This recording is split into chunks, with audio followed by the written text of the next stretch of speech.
Okay, has everybody had a chance to review the minutes from the July 3rd meeting? I move to approve as presented. There's a second. Second. Motion made by Commissioner Pelton, second by Commissioner Marsh to approve the minutes from July 3rd. Is there any discussion? Any discussion? Hearing none, all in favor, say aye. Aye. All opposed, motion carried. Then we have the minutes from the special meeting of June 25th. I don't know if everybody had a chance to look at those. Motion to approve. Second. Motion by Commissioner Marsh, second by Commissioner Pelton to approve the minutes from June 25th special meeting. Is there any discussion? Any discussion? Hearing none. All in favor, say aye. Aye. Aye. All opposed, motion carried. Then on to the agenda. Commissioner Marsh. I'd like to add a discussion on the Indy fit rates. Yep. Commissioner Pelton. No.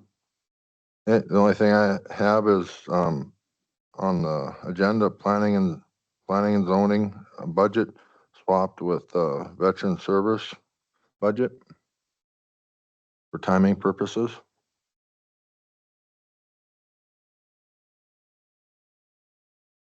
There's nothing else. Entertain a motion for approval. Motion to approve with changes. Second. Second. Motion by Commissioner Marsh, second by Commissioner Pelton to approve the agenda with the changes and addition. Is there any discussion? Any discussion? Hearing none, all in favor, say aye. Aye. Aye. All opposed, motion carried. I'll turn it over to David with the road department. Okay, thank you. Let's see here. Carl, would you mind coming up, please?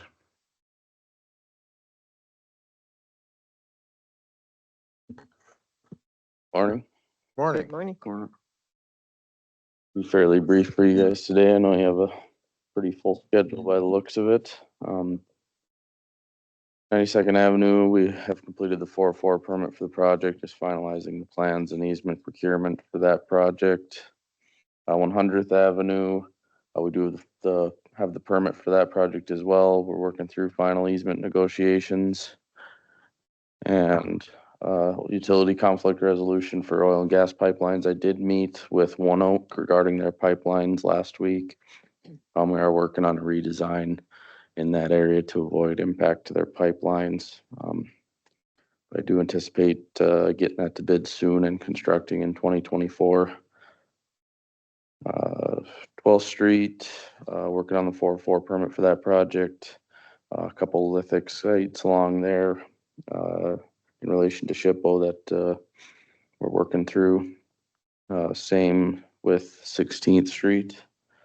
The 2025 projects, all the surveys have been completed in the field.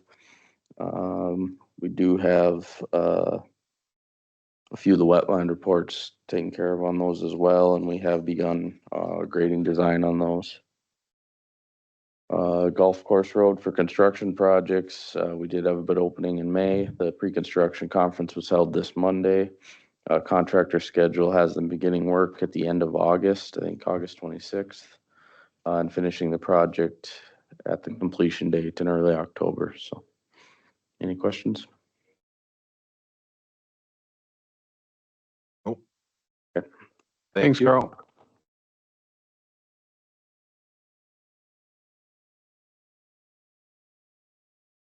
Morning, Commissioners. Morning. Morning.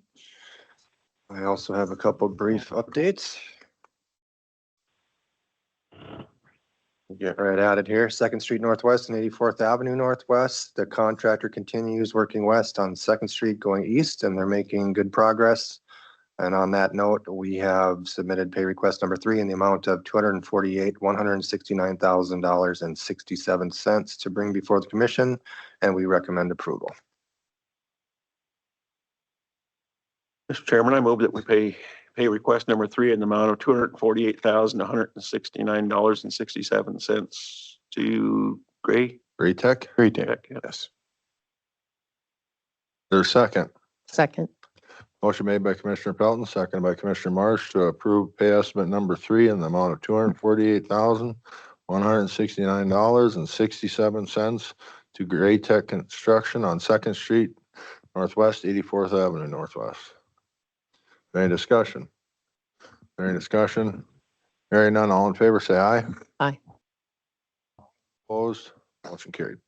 I had my head buried in the paper there. I didn't get to see the screen up there. David shows what's going on out there. There's a lot of dirt getting moved. It's definitely changing out there. So pretty exciting. If you guys are in the neighborhood, go ahead and stop by.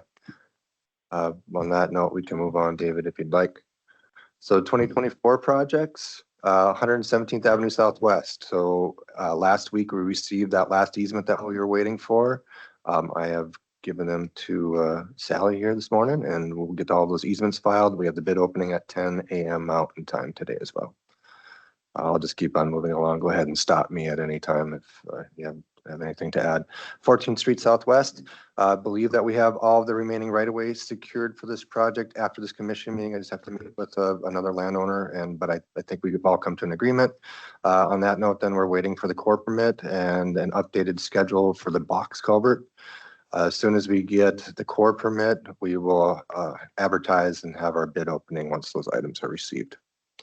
119th, our designer's at about 90% complete, working through the remaining cultural items while also modifying our design as to not interfere with the pipeline crossing that we have.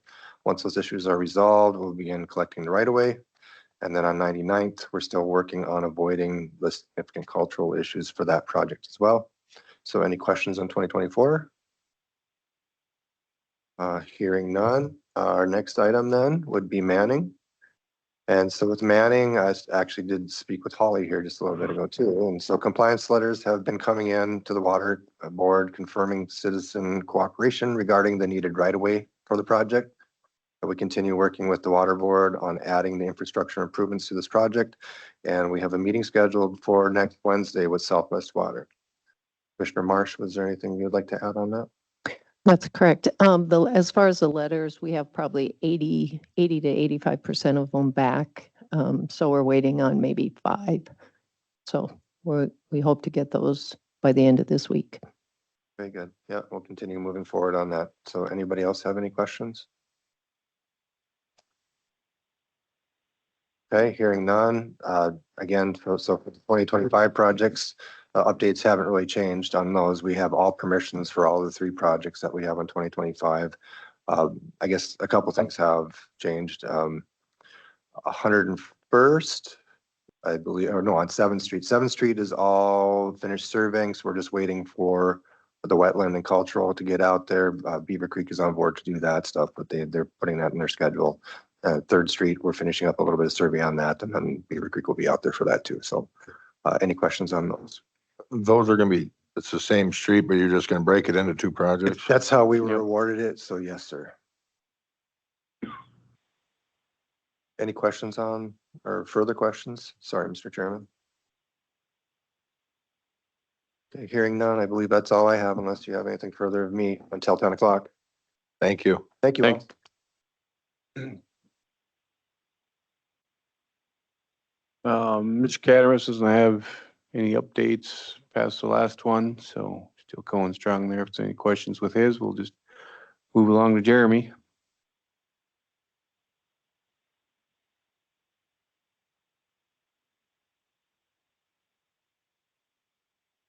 Morning.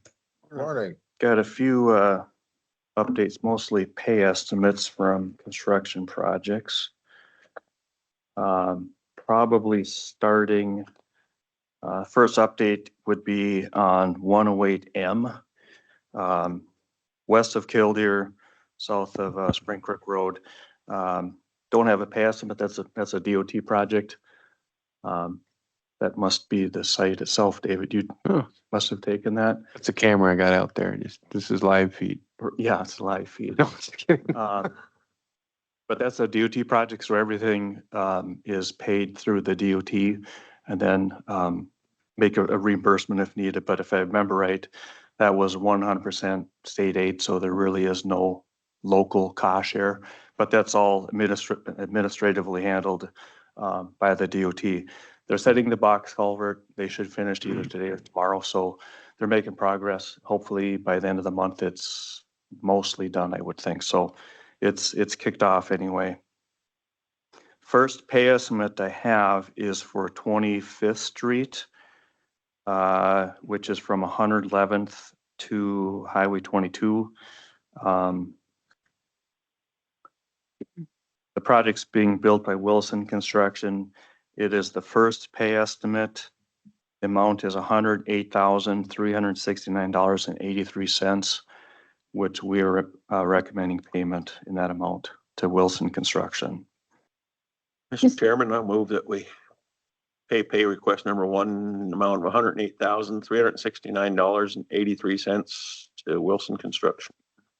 Second. Motion made by Commissioner Pelton, seconded by Commissioner Dalzell to approve pay estimate number one in the amount of $108,369.83 to Wilson Construction on 25th Street.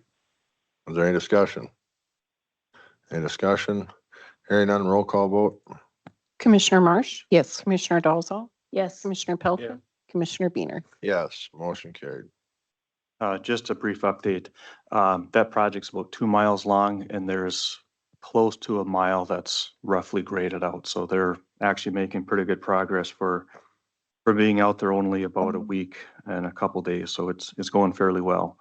Next pay estimate I have is for 91st Avenue, southwest of Halliday, from 13th to 15th Street. That project's being built by Schwartz Construction. It's pay estimate number 4. The amount is $62,158.54, which I would recommend payment to Schwartz Construction for that project. Mr. Chairman, I move we approve pay estimate number 4 to Schwartz Construction on 91st Avenue in the amount of $62,158.54. A second. Second. Motion made by Commissioner Dalzell, seconded by Commissioner Marsh to approve pay estimate number 4 in the amount of $62,158.54 to Schwartz Construction on 91st Avenue. Any discussion? Any discussion? Hearing none, roll call vote. Commissioner Marsh? Yes. Commissioner Dalzell? Yes. Commissioner Pelton? Yes. Commissioner Beener? Yes, motion carried. Another brief update on that project. The grading is pretty much done. They have a lot of topsoil left to spread and erosion control, that sort of stuff. They also started laying gravel yesterday. Not really sure how long that will take them. I don't know. Not sure how many trucks they have, but I would say by the end of next week, that project, the road top should be done with everything. So that one is progressing fairly well also.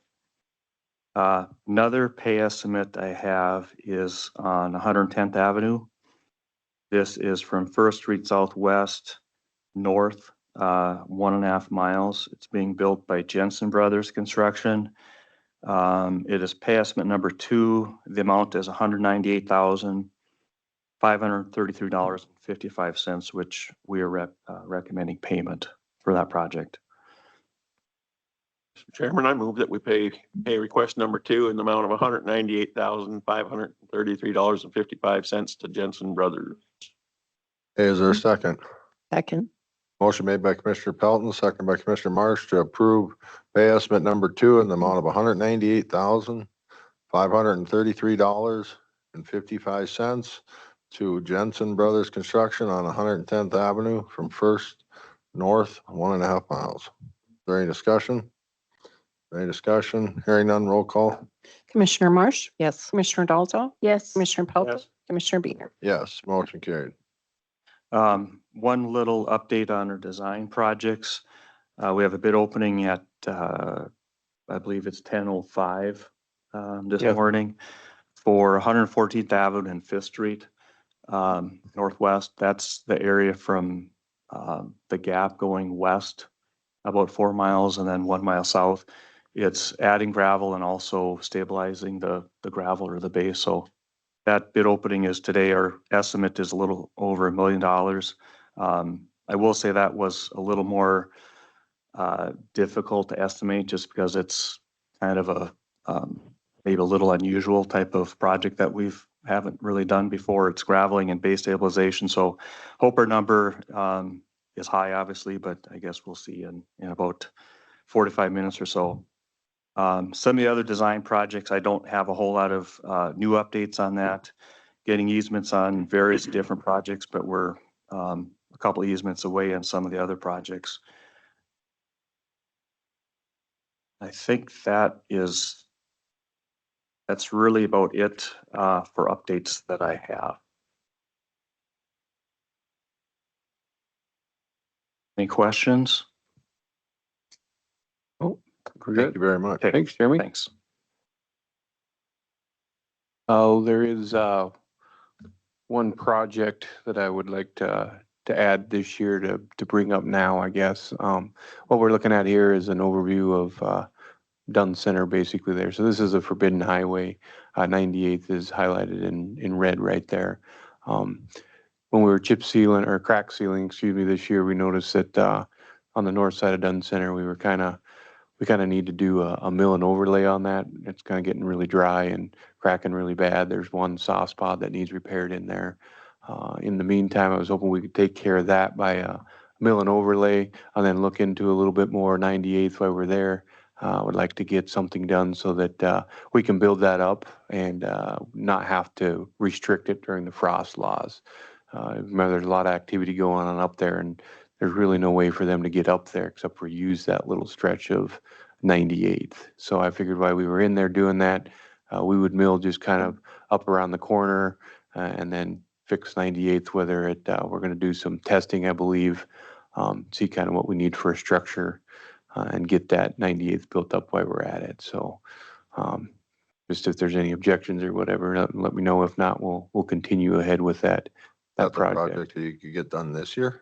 I'm hoping we're going to see if we can push through, and it shouldn't be too much to put together and throw out. And I say that, but Jeremy's the one that has to do all the work, so it's easy for me to say he'll get it out early. So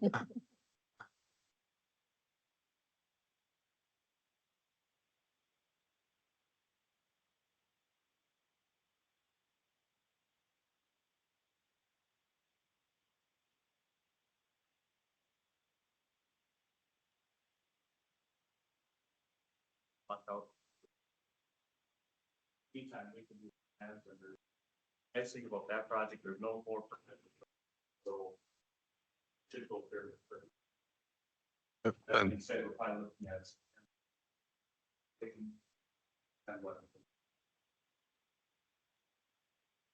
but we're open. Okay. Yep. Moving on here, two ways, Chairman, if you'd like, we could go through my budget real quick since we got time here, or if you would like, go to utilities and with your choice. Let's do utilities.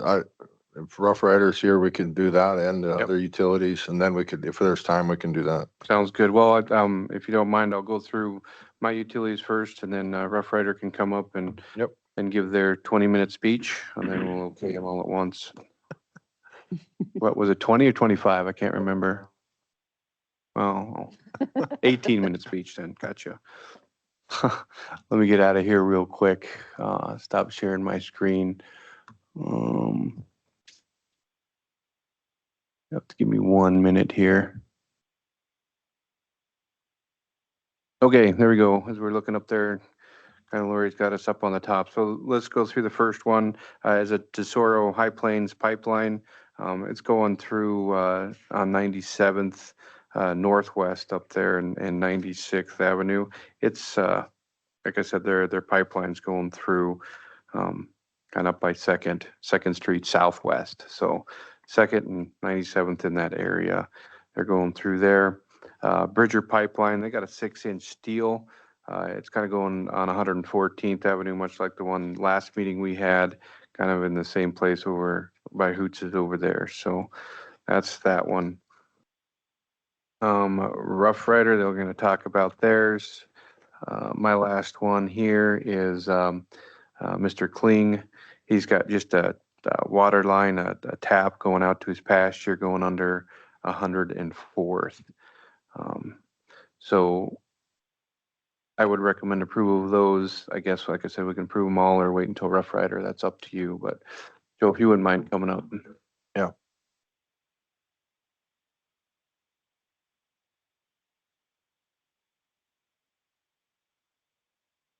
Good morning. Morning. Sorry. Oh, go ahead. Good morning, I'm Joe Hebertson, Rough Rider Electric. I'm here requesting an overhead permit to cross 7th Street just north of Manning here. We are looking to cross with overhead just due to financial burdens of the cost between overhead and underground. It's going to look a lot like the permit that we requested last winter, I believe it was. That was just off to the west, probably about a mile, for an Austin Sadowski. This permit here is going to be for an Ian Hassick. We've got all the right of way acquired for the south side of the road. North side of the road has a utility easement going up to Ian Hassick's property there. And so we're just hoping to get a permit approved for an overhead crossing. Is 7th Street gonna be one of the, is that where we're gonna be rebuilding that road? Where this permit is? It's on the other side, so we're Oh. good. I checked this morning on the Austin Sadowski crossing that we did, and we're at 22 feet. Rough Riders minimum is 21. Not quite sure if you guys feel comfortable with that amount or not, but that's going to be the same plan here, is to hold the same elevation. Any questions? I would recommend approval of the utility permits. Mr. Chairman, I move that we approve Rough Riders' requests for overhead crossing on 7th Street. You wanna do all utility permits And, or just yeah. separate? All utility permits. Okay. Didn't have a problem with the others either. Is there a second? Second. Motion made by Commissioner Dalzell, second by Commissioner Pelton to approve all utility permits, including Rough Riders overhead. Is there any discussion? Is there any discussion? Hearing none, all in favor, say aye. Aye. All opposed? Motion carried. Thank you. Thank you for your time. Thank you. Okay, David, if you would like to do your budget. Yeah. Well, I gotta pull it up again. Let me get it pulled up here real quick.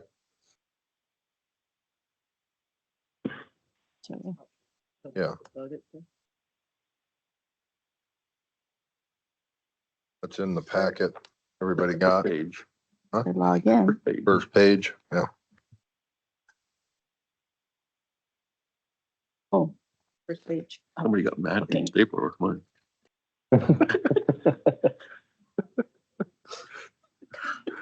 Okay. So, yeah, you guys are looking at it in front of you here. I got it up on the screen as well. I just kind of pulled this out into basically 3 different sections. That the first section is the salaries, the road worker salaries. That's budgeted in here. I'm at about, let's see, where am I? Yep, 3.15 basically. I'm gonna move on to the next section I've got. And what I did is I highlighted the increases that I'm asking for. The rest of the stuff, the signs, culverts, all that budget, I'm just gonna go straight across to what we had this year as well, including road stabilization. So those are all stay the same. The couple things I am asking to increase is highway equipment.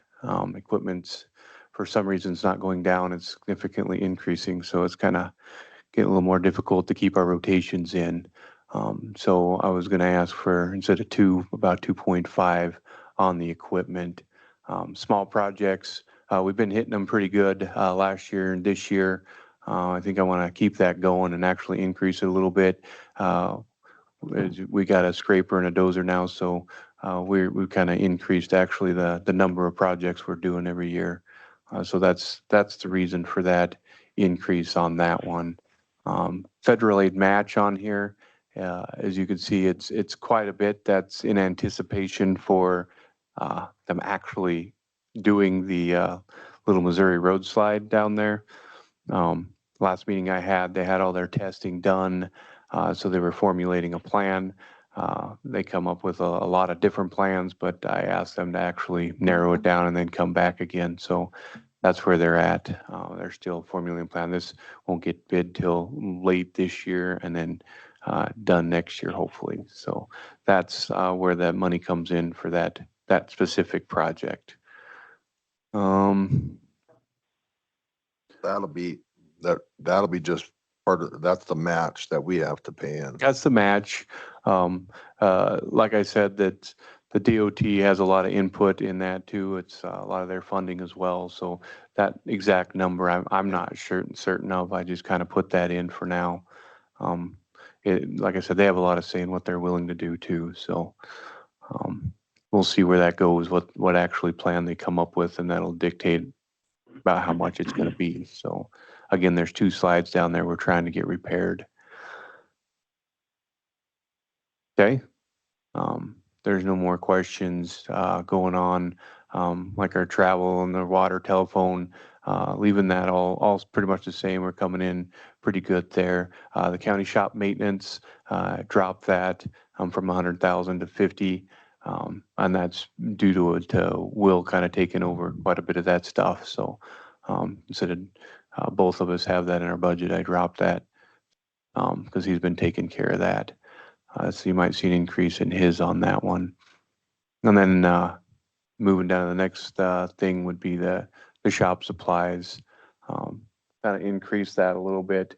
The reason for that, we got our sign shop up and going. So just to get a buildup of the supplies, so we're ready to kick them out when we got there. So there's a little front end cost to that till we get that stocked up. And then it'll just hopefully be less next year because we'll just keep rolling through.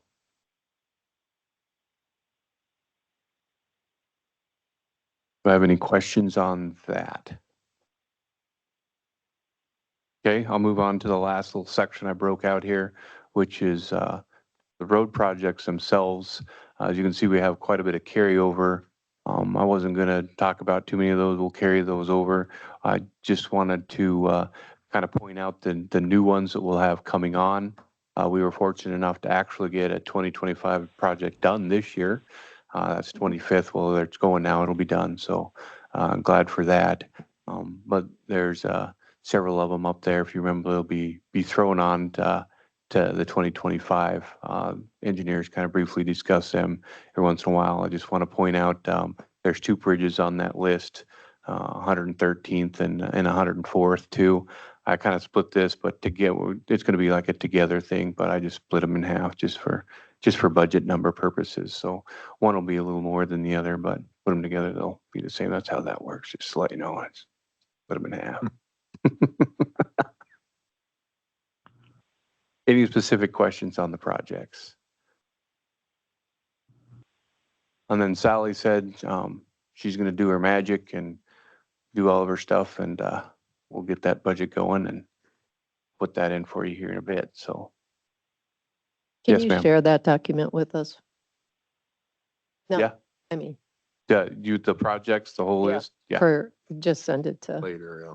Oh, yeah. Sally or whatever. Perfect. Thank you. Yep. Not a problem. Okay, any other questions, concerns, comments for the road department? Nope. Okay, well, we'll be back at 10. Thank you. Thank you, guys. Mr. Marsh? The CUPs? Oh. What? What? Okay, so planning and zoning, we had 2 requests from, let's see, Jensen Brothers. Robin Jensen was in, and it was for staging area for First Street. Yeah, that's First Yeah, Street Southwest, 104th and First Street. correct. It's to a staging area and stockpiling of gravel. Those were both approved by the Planning and Zoning Board. Does anyone have any questions on those? Mr. Chairman, I move that we approve the planning and zoning CUPs for Jensen Brothers Construction on 104th and First. 1st. Is there a second? Second. Motion made by Commissioner Dalzell, seconded by Commissioner Marsh to approve the two CUPs for Jensen Brothers on 104th and First. Is there any discussion? Is there any discussion? Hearing none, all in favor, say aye. Aye. All opposed, motion carried. I guess a little update too, in that meeting, we talked about our RW Earthworks, about the dust. There was a letter sent about removing the permit. They came to the meeting, we discussed it. I guess it was tabled until the next meeting. And before that meeting, the roads have to have dust control. And then that gives them some time to figure out a plan for the piles, because that's gonna be more time consuming and expensive. So trying to mitigate the dust out there. That's in that industrial park on the west side of Kilder there. It's that sand that they're bringing from Beulah and drying Back over then. here. Okay. Commissioner Marsh, would you like to talk about the ND fit rate? Yes. I'm gonna have Desi discuss the rates for this year, this coming year. Good morning. So I did put a handout on your desk and I sent one to Mr. Lim, but I'm not sure he has it. Hopefully. I wanted to give you guys an update on the Indy Fit board meeting that was held at the beginning of July. So we did get our renewal rates for this year. So we are in tier 2 again this year. We were in tier 2 last year. But I would like to point out that our loss ratio is trending down for this year. Last year at this time, we were at 82.5% loss ratio, and today we're at 69.1. So that's a good deal. Our increase then for our premiums will be 5.87%. I do also have a meeting scheduled with John for tomorrow afternoon to find out any options that we might have if we wanted to look at those to reduce that increase, any at all, just so that we have all of the information. And then also the IndyFit board is introducing several initiatives this year to help bring down the impact to the trust as well as the members. Some of those are wellness initiatives that encourage people to do preventative care rather than waiting until they get sick. Education on benefits that they're going to do through an active open enrollment this year, which means your elections will not carry over. Everyone will have to log on and choose their benefits for next year. That also gives our vendors an opportunity to explain all of the benefits that are offered to our members and how that could help them. And then we also partnered with Digby Health and Medalis to reduce the cost of the GLP-1 medications for our employees and for the trust. So currently for the January renewal pool, which is what we are in, the prescription cost was $5 million for the whole pool. I'm sorry, for the whole trust. The January pool was $2 million of that. So having these partnerships and reducing the cost of those medications that our members need will help reduce those prescription costs. And that's all I have for IndyFit board. Any questions? Questions? So when do we have to make a decision? So you said you're meeting to discuss some other options? Yes, ma'am. So I was supposed to have that meeting with him yesterday afternoon, but he had something come up. So we've moved it till tomorrow. We do have to make our decision and submit that to them by August 2nd. August 2nd? We have to make a decision by next meeting, Before. Or not. Before. huh? Before. Before. Or before, I mean, yeah. which is why I wanted to meet with him yesterday. Things happen. Have a special meeting. No. Yeah, we could always you're- have a special meeting if It- you get the information to Sally and she sends it out to us. Yep. And then we can decide if we want a special meeting or not. Yeah, send us the options and then we can look them over and then if we need to, we have a meeting special. Absolutely. Thank you. Thanks. You have time to do your budgets quick? I do.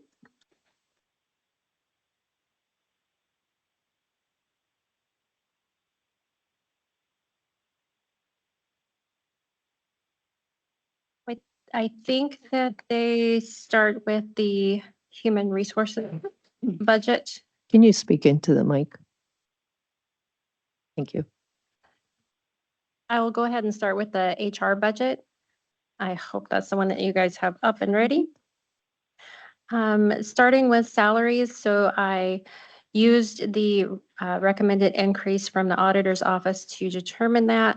I do still have the administrative backup line item on my budget. It is still on hold, so there's no money requested there. If you'll recall, Sally used to be my backup, and now she's too busy. So we're just leaving that there, but blank. In the first line item, professional fees, it does appear as though I am over in that line item. Our NACO leadership training was coded there. And consequently, what I would like to do, so the last line item is leadership training. And so for that 12,745, that would include the leadership training that we're currently doing with the 8 department heads, as well as that NACO training added in there. I would like to have that line item added so we can better track what we're spending on leadership training. So currently, how's it tracked? Currently, it all goes through the general budget. So Okay, I come and Okay. request, and then it gets coded to the general budget. okay, thank you. Background checks has gone down for me because the sheriff's office has gotten a vendor and they're doing their own background checks there. Travel and training is the same. I use that line item for attending conferences. Telephone is the same. Postage I don't use very much. Dues and memberships, I did ask for some extra money there because I would like to look into a membership for the PSHRA, which is like SHRM, but it is strictly for public entities. Recruitment, it appears as though I haven't spent any for recruitment, but I believe that my radio ads might have been coded to communications this year. Office supplies stays the same. Employee training materials stays the same. Office equipment, again, the same. And then we were told to add a uniform line item, so that is there. Any questions on this? So the recruitment, are we going to just look at how that's good, whether you should code your own?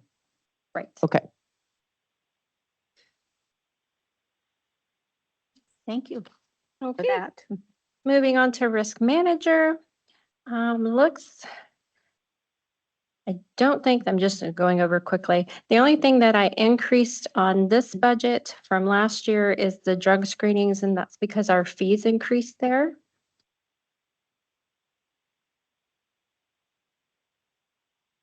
Super short. Any questions for that one? Cost going up on that or are we just? So the doing more cost, of them? the fee, the cost is going up. Yes, sir.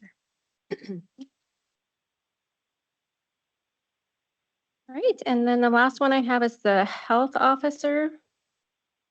Let's see, I did add a line item there at the bottom for membership fees. So this year we did CPR training for our employees, and I paid for that out of my budget. So I would like to have that line item to better track those types of things that we do for our employees.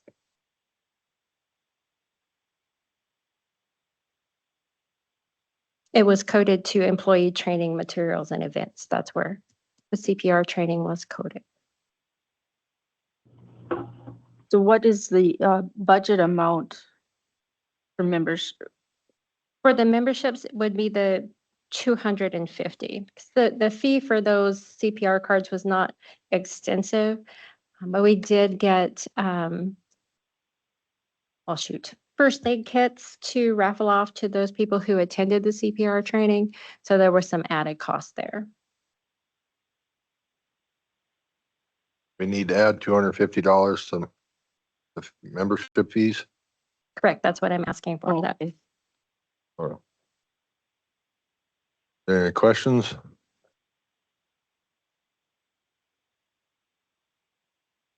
Thank you very much. I have one more budgetary thing, if I could Oh, sure. speak to that. So I was reviewing our pay rates in comparison to the new hire rate table that was approved this year. And I found that the pay rate for our auditor was below where it would have been with using that new table. So I wanted to bring that to the board's attention prior to the auditor's budget.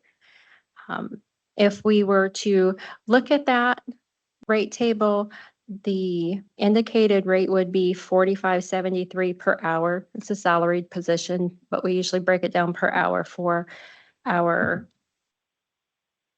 compensation table. So it would be my recommendation to move that pay rate up to where the auditor would be based on the years of experience in education.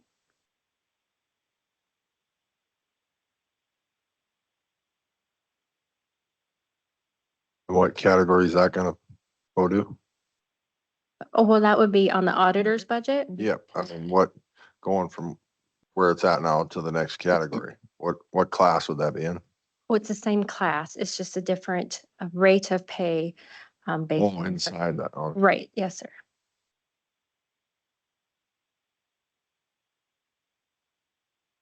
So we'll see that on the auditor's budget. Yes, ma'am. Thank you. Thank you. Thank you.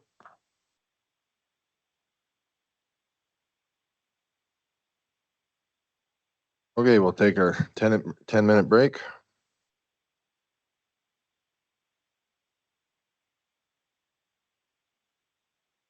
Dave, am I on? Yeah, loud and clear. Okay. 'Cause I've been on since, the engineer's report.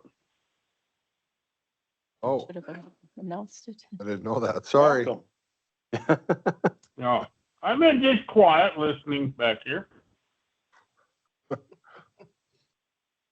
Now we know you're there, so we'll include you. Yeah, well, I'm just, like I said, I didn't know if I was on. I was on earlier and it cut me off, so, but. Yeah, no, We're gonna take our 10-minute break, Bob, and then we'll be back. Yeah, you're on. We can hear you. that's fine. Okay.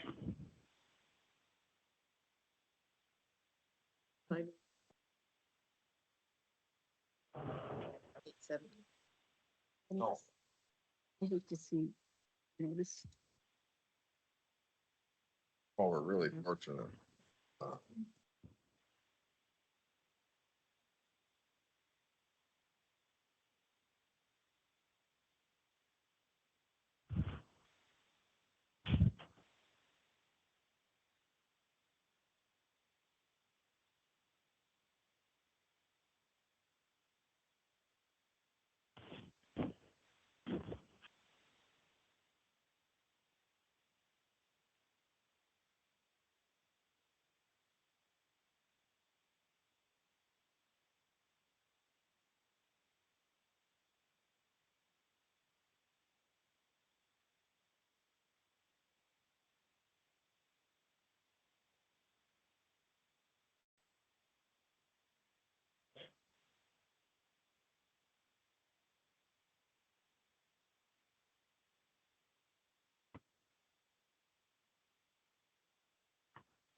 Must have it shut off.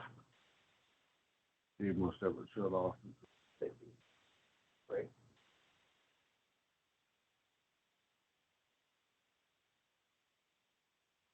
Did you walk all the way up there? I didn't go right to go south, but yeah, I was on the other side.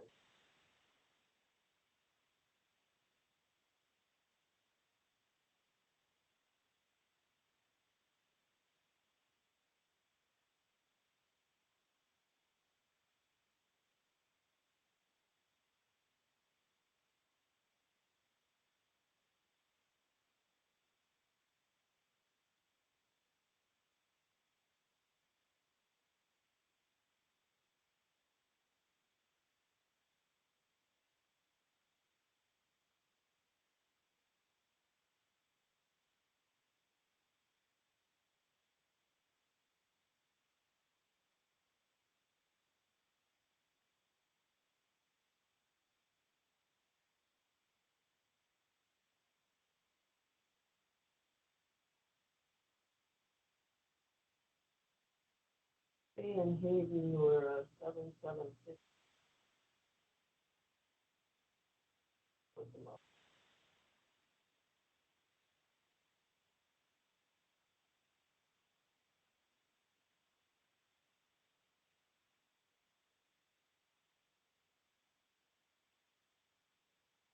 You ever talked to anybody down there, have you?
Getting old and crap.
Okay, we'll call the meeting back to order. We'll start with Bartlett and West bid opening on 117th Avenue Southwest.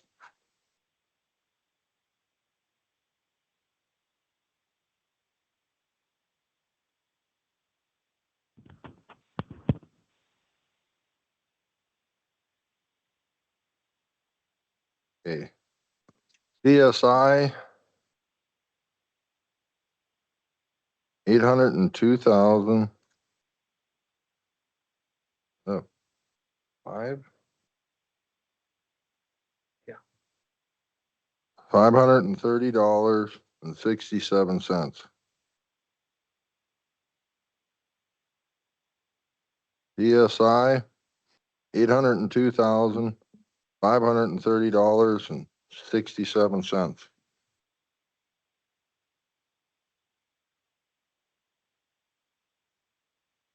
We have Schwartz Construction, $716,274.86.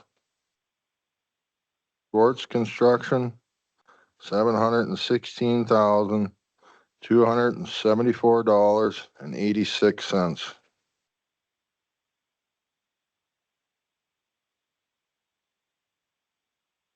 Bronco Brothers, $592,000 $422.41. Bronco Brothers, $592,422.41.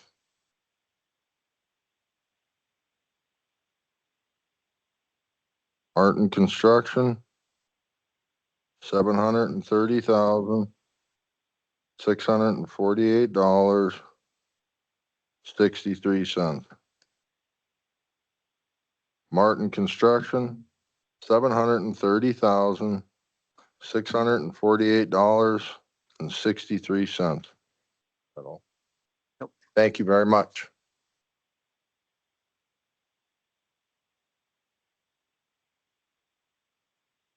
In 3 minutes, I think it's 3 minutes, we'll do the next bid opening.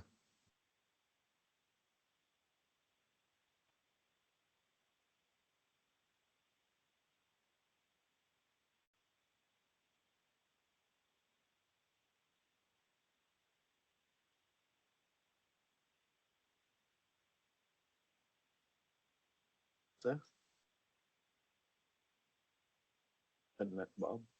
Of Northern.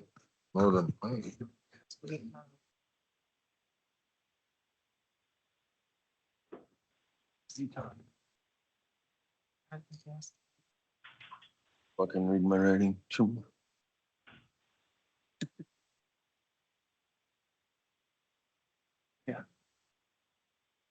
This ground. No, that's the same. That's Oh, it's here. the same? That's Northern. That's what I messed up. Oh. We're good. We're good.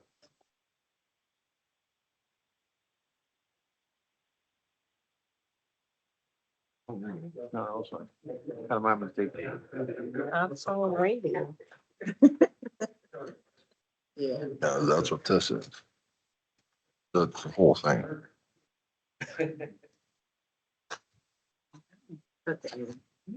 Next person. We kind of. Look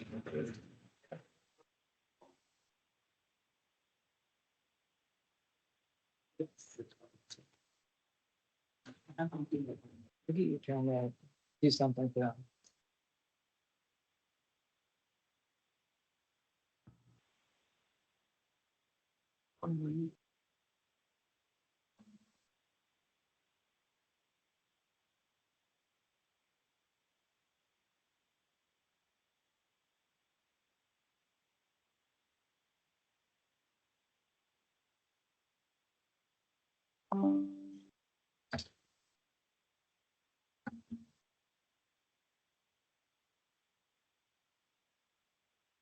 Oh, you're gonna do those two? Okay, good.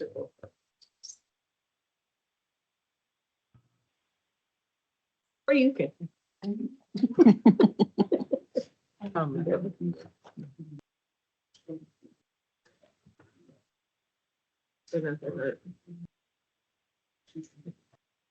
She looked at him again.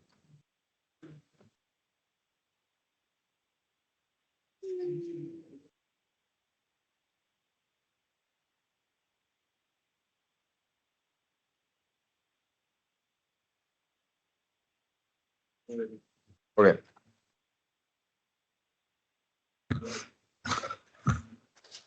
Okay, we'll do the Northern Plains bid opening for project CP 132403.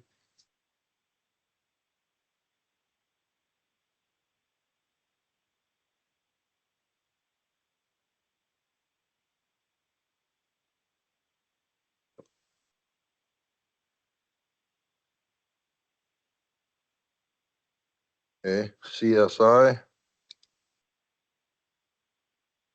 $804,235.20. CSI, $804,235.20.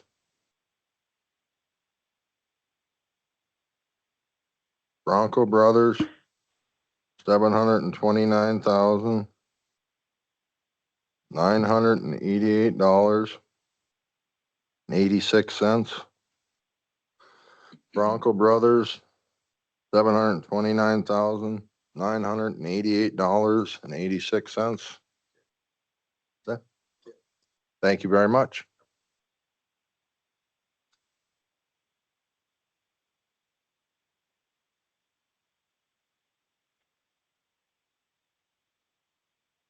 Ollie?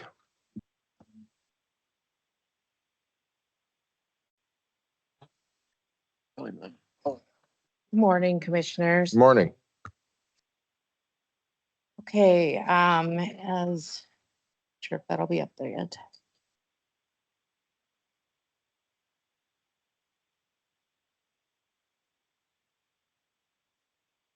We're trying. Okay. So a little bit of difference in salaries due to one of our staff members going part-time here, so it did decrease a little bit, as you'll see requested for the 2025 year. The biggest thing right now is our GIS. Right now we have an initial balance of 35,333 in there. And that is because switching over to Tyler for our tax system here, I contacted our GIS partner, which is GWorks, and asked them the requirements that we would need to take on Tyler Technologies. And they informed me that they will no longer be able to carry Dunn County. Due to their restructure, they won't have time to restructure our information to fit into their schedule at this time. So that forced us to look for a new GIS company. Sally and I and Nicole have kind of partnered with Sidwell and Pro West, two of the most prominent ones that are being used here in North Dakota. And of the options, we're finding that Sidwell is probably the best suited, most compatible as far as GWorks, easier to maneuver, I believe, if we keep it for a public view. So that cost right there is for the total. That would be for our tax system, our planning and zoning, the road department, and any fees and services and help that we need for them. So that would be for the first year. I don't know. Sorry, Commissioners, I will get you an updated one. The one that's in your packet is not updated. So I'll get you guys an updated version of Holly's budget. So that's the biggest request there is GIS. GWorks said that they will continue to carry us next year until we switch over to Tyler Technologies. So we can go on a monthly rate. Basically, they figured it out and I've submitted to Sally, and I apologize, I don't have it with here right now.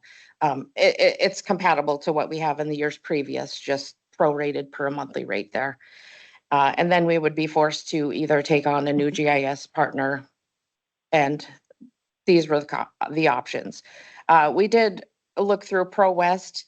That would require us to get another ArcGIS Pro onto our server and allow them to access it on our server. And then they would charge us service fees for it. All in all, it's going to be about the same dollar amount with the other company. This one is just explained out. It is a more prominently used GIS within North Dakota, especially for our soils and things like that, which are very important in our area. So I don't know if there's any questions on that GIS. I can certainly forward you the estimates that they shot us. They're 30-day estimates. We don't have to sign them now. It's up to you guys if you want to lock in these prices right now, or we want to wait till next year, you know, the beginning of the year, and revisit these prices to see if they've stayed the same or not. Oh, okay. Yeah, and that's What's just a your- few pages on the What's your Sidwell. recommendation? Well, Sidwell? I would say Sidwell, yes. And do it Well- and go right away? If we lock it in, these will be the prices. We don't have to start paying them until they start doing the work. Which when I talked to Travis, he's our rep for the Sidwell, the contact person. And he said that they would probably start working, you know, probably beginning of April to make sure that our information is going to be cohesive once Tyler takes over. Because we'll be probably changing parcel numbers and identifications, and we need to make sure that our data is going to cross, and then we have the communication with Tyler too, so. So I guess, like I said, that won't be all out of my budget as the tax director, but that is the whole cost for the first year right there. So do we just have an annual contract with them or do we renew it or Yep, is if- this? I don't know if you got that Oh, third yep, page no, I there. have It it. kind of explains. Like the second year, we'll have the maintenance, the parcel service maintenance, and that's for when we call in or email. We usually have our own website with them. It's called a Portico. And we send like our splits, any changes, things like that, that our office needs done. If the road department decides to use this, or even planning and zoning when she needs changes on her site. Because on our current GIS site, there are different tabs along the top that we can access and the public has access to. So, like we would go with the Portico Lite, where you see on the bottom, on the options, it would be the top one, and that extra $7,225.92 for the first year is to have that site for our public, which we currently have access for our public to use GWorks. So that again is up to you. I find it beneficial. A lot of people use it. A lot of people call our office. I explain how to use it if they are unfamiliar with it. But I think having that as public knowledge, helps our community, understand us and see Is, the things that we have. is it only the three departments that can use it or like weed department or other departments able to? There's other departments, as far as what it goes into in detail, that would be a conversation with the rep. I'm not a tech person. I don't know. We don't have any of those other ones accessed on our GIS, but there are options for, I believe, weed, emergency auditor, clerk up there. So there are more options. There is another option with this, the premium. And that is if we build our own webs or maps that we can put it on. And it basically would be an interface of the county, but more geared towards our property values and stuff like that. And then you would have a different site. Again, I'm not a super tech person, so I can't go into detail about it, but I would suggest it with the Portico Light if we still want to have or let our residents of Dunn County have the access to that GWorks. Mr. Chairman, the only concern I would have, and maybe you've had this conversation with the road department. So Lori has a lot of GIS mapping that she does internally. So I think we need to have that discussion on how is this something she can utilize? Because if you look at our GIS mapping, you've got the county and then you have another link to hers. Lori we goes just- through her ArcGIS Pro. I've had conversations with her Okay, about this. She actually has her own program because she is Right. licensed to do that mapping. So she can make her own changes and create those maps. We would still be able to link the same. okay, we can our put her website link. as she has Perfect. right now. She Okay. actually gets that information from the state hub, which is fed by our Yes. office. We Yes. update quarterly, Okay, so her stuff can stay. If she so chooses to use a tab on here and change anything, she certainly can. Road department is included on this budget, but we can take it out and see if it's going to be a difference in cost. okay. So we just want to make sure we don't lose all of Yeah, her work no. too. Okay, Nope, that was perfect. one of my main concerns with Travis too, is to make sure that we can still have the links posted on our website that will be compatible with her ArcGIS Pro. Okay, thank you. So, Mr. Chairman, I think we should at least, we're not certain yet about each of, the departments that would like to be part of this, but I think we could go ahead and approve moving forward with Sidwell as recommended by Holly. So I would make that motion that we move forward with Sidwell as our GIS consultants. Is there a second? Second. A motion made by Commissioner Dolzall, second by Commissioner Pelton to approve Sidwell for our GIS. I have a question. Do you want to put on there what package? You want to amend it or does it? I don't know, do we know all the details yet, which package? Yep, what I have in the budget for the 35,333 is the base project for year one, which Mhm. is at 28,106.72. And then I added the light, which is that 7,225.92. And that is for access for the public to have that GIS. So that, the portico light package Okay, with the base year would What- be that total that I have on our budget here. What's the difference between the light and the premium? The premium, pardon the pun, but what Travis told me was it's on steroids. It's a very nice interfacing front page for basically our county, but it's going to be geared towards maps that will go to our assessor's site and any other maps that we might have on there if there's, a particular road map or something that we need on there. But Mm. it's an option that we can do in the future.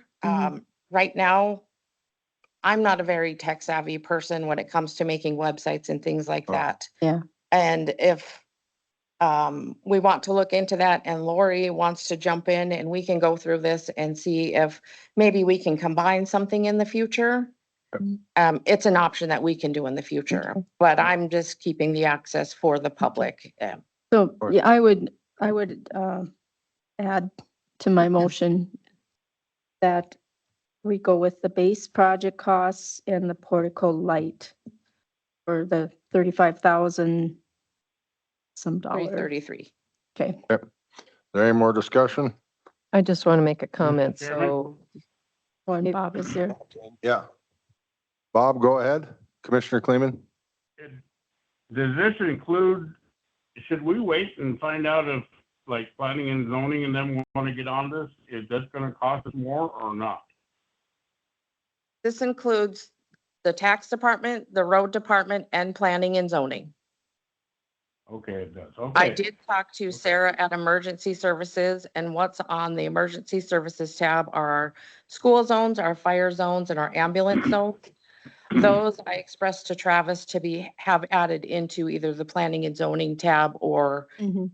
the tax director tab. It will just be a layer that you can filter on and off. Mm. So, Does that Okay, that answer your was my question, question. Commissioner Kleeman? Yes, it does. Yes, it does. Mr. Chairman, I just want to make note here. If you look at the light, it's got 2 asterisks, and that says that annual renewal costs assume a 5-year commitment. So I just want to make sure we understand that.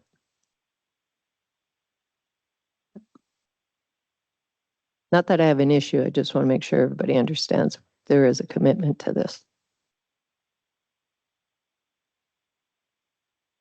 there any other discussion? Any other discussion? Hearing none, roll call vote? Commissioner Marsh, Yes. Commissioner Dolzall. Yes. Commissioner Pelton. Yes. Commissioner Kleeman, Yes, Commissioner Beaner. Yes, motion carried. okay. Going back to the rest of my budget, then there is a slight increase in Vanguard, and that is because we would like to add an exempt module, which will allow us to track our exempt properties and keep the values and stuff on them. So just a little bit of an increase on our Vanguard budget. Complex looks to be the same. He did not indicate there would be any changes, and that would be for our industrial services. Travel and training, I did add a little bit more. We are at $3,000 for this year, just due to the price of everything increasing. We did add a phone line in our department this year, so we would have access to a phone while we are out assessing, and also another way of taking pictures and stuff while we are out. Our postage actually went down.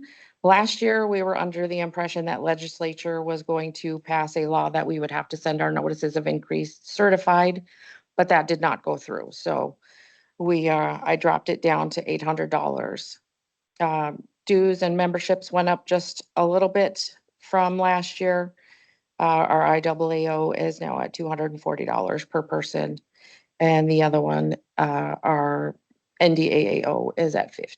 So office supplies stayed the same. Office equipment, I did increase an extra $100. We will need to get some new wheels and measuring tools this year, and then just in case if anything else in the office happens. And then the uniform budget. So that's it. Are there any questions?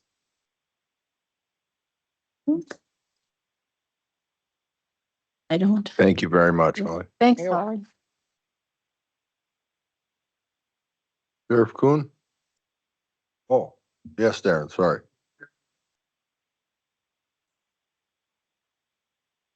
Moving back around to our 117th Avenue Southwest bid this morning. We did verify Bronco's numbers and we would recommend awarding in the amount of $422,422.41. Mr. Chairman, I move that we award the 117th Avenue Southwest project to Barranco Brothers with the bid of $592,422.41. Is there a second? Second. Motion made by Commissioner Dalzell, second by Commissioner Marsh to award 117th Avenue Southwest to Bronco Brothers for the amount of $592,422.41. Is there any discussion? Any discussion? Hearing none, roll call vote. Commissioner Marsh, Yes. Commissioner Dalzell. Yes. Commissioner Pelton, Commissioner Kleeman, Yes, Commissioner Beener. Yes, motion carried. Thank you. Thank you, everyone. Enjoy the rest of the day. Sheriff Kuhn?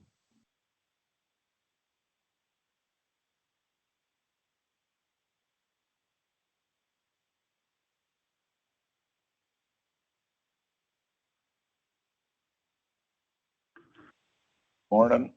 Morning.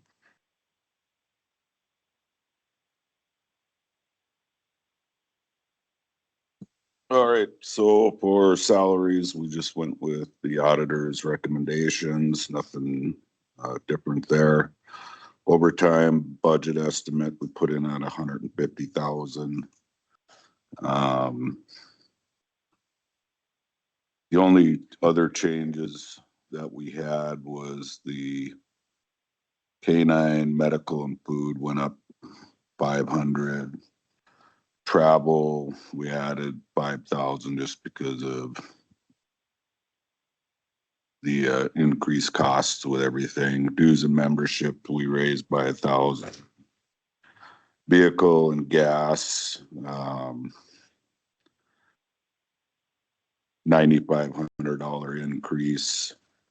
Office equipment was additional 5,000, and that's because of our programs we need for our reports and our policy.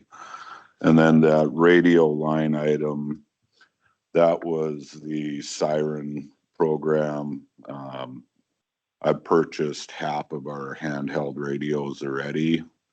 So we need to buy additional, about 10 more.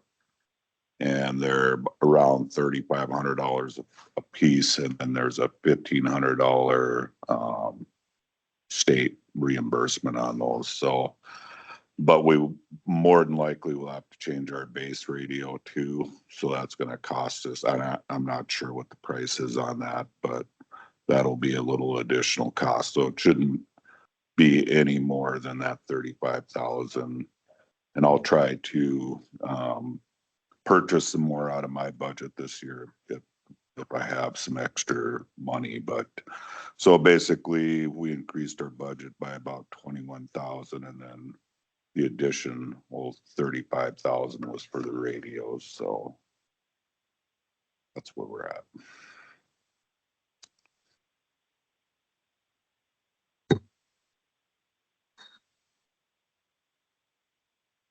Any questions?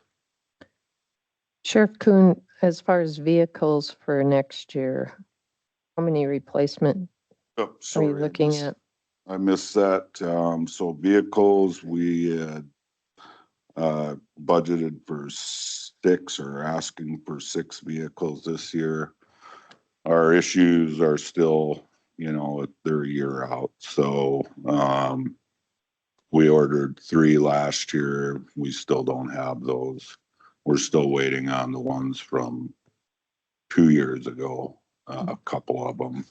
So that does affect our vehicle budget because once they get to that 100,000, they start going through alternators and brakes and rotors and, you know, they get really expensive to keep on the road once they get up that high. So it's just, best guess at this point. I don't know if things are gonna change next year, but right now, this year, it's still impossible to get anything right away, so. Okay, thank you. Mr. Chairman, Yes. Gary, are we trading them old vehicles in or are we just keeping them and selling them? So typically, if we don't give them to, the county to redistribute, then they get, most of them have been just traded with the upfit company that we use. And that's just basically taken off the bill for the equipment that goes into the new ones. So, Okay. but yeah, we haven't public auctioned anything or anything like that. Well, I was just wondering if we're trading them in, if we're getting that many miles on them, they're not worth a whole lot. No, they're pretty well used up by the time we get done with them. They're, you know, if you could get them traded or done at 80,000, another agency that, you know, PD or something that's doing a small town could still use them for a couple of years, but that hasn't been the case. Everything we have is over 100 to 130 or 40, 50,000 already. So they're pretty well used up when we're done. Okay. Any other questions? Thank you very much. Thanks, Gary. Jeremy?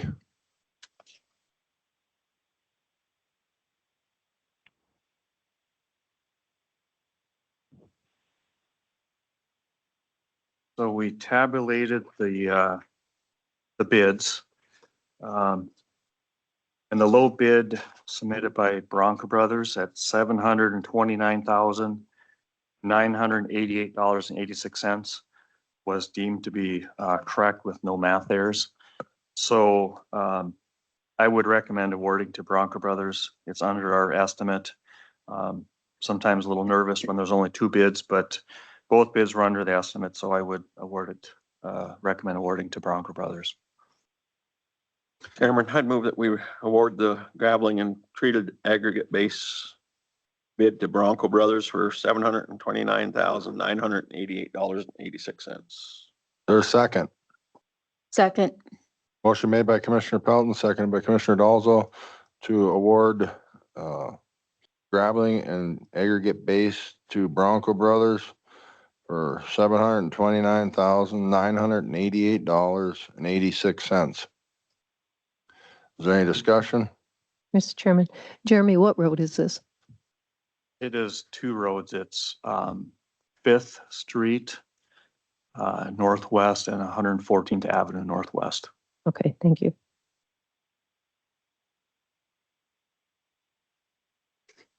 Any discussion? Any discussion? Hearing none. Roll call vote. Commissioner Marsh? Yes. Commissioner Dalzell? Yes. Commissioner Pelton? Yes. Commissioner Kleeman? Yes. Commissioner Beener? Yes, motion carried.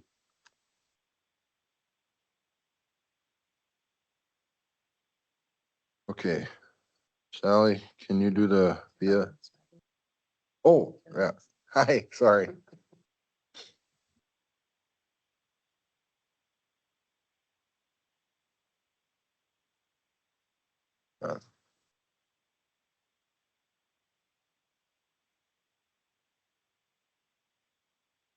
Good morning.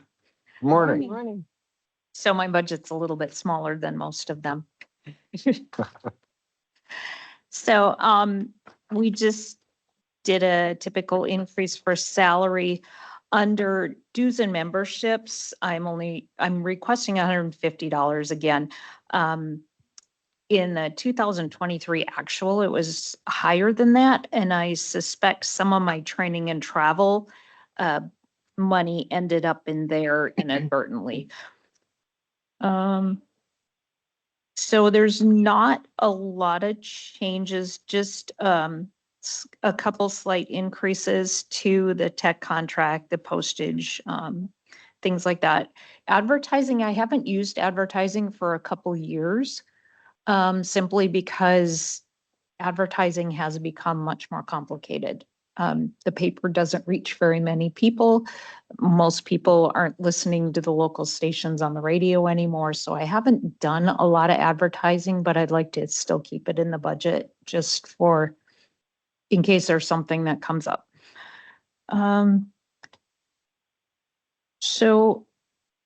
Under office supplies, year to date, I have kind of a large number in there that went way over budget for this year. What ended up happening is all of my ink in my printer ran out all at the same time, and it's $100 a cartridge. So 4 cartridges, and it threw me way over budget. But now we do have a Marco contract that'll smooth that out, even it up. So I shouldn't see that again. Other than that, there's really no other changes. Do you guys have any questions for me? Looks good. I think we're good. Thank you very Okay, much. Carol. Thank you. Thanks, Carolyn. Lisa?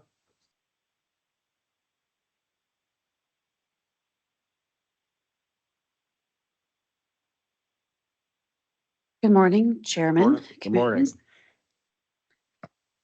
So I'll start with the recorder budget. I went with the auditor's recommendation on salaries. So there's nothing surprising there. You'll notice down under vital statistics, there is no dollar amount for 2025, and that's because the state is going to be using a new program, and all the fees that we end up getting billed for and then end up paying to the state are going to go directly through that program. So I won't have to worry about it anymore. I won't have to budget for it, write a check, nothing. They were charging us $1 per marriage license for basically IT. So that's gone. Everything else is the same until you get down to dues and membership. The Recorders Association this year upped our annual dues to $500. So that's the increase there. I did increase my service contracts and tech support a little bit. What falls under that would be my annual contract for the salt mines for our images that we have there, and my large format, my plat scanner. We have a new one this year, so my annual contract changed a little bit on that. Office supplies are the same. Everything else is the same until you get down to uniforms. We did, it was recommended that we all add a line item, so I have $300 there. And I would like to note that I did put in your folders where we're at for receipts in the recorder's office year to date. So we're a little under 167,000 if you wanted to look at that. And last year my budget was covered, and I do anticipate with copy fees and recording fees, they'll probably be the same. I came in under budget and it was covered. I would like to note though, if you go look at my receipts for the year, if you look at the top, it says document and non-document. Almost $100,000 out of what we collected this year is for copy fees. Document would be recording fees. So recording fees do not make up a large percentage of my budget. It would be things like non-document would be $10 fees for burial transits, marriage licenses, passports, things of that nature, passport fees that we collect, and copy fees. So I'm kind of a stickler at collecting copy fees because it makes up a large percentage of my budget. Oh. Yeah. Any questions on the recorder?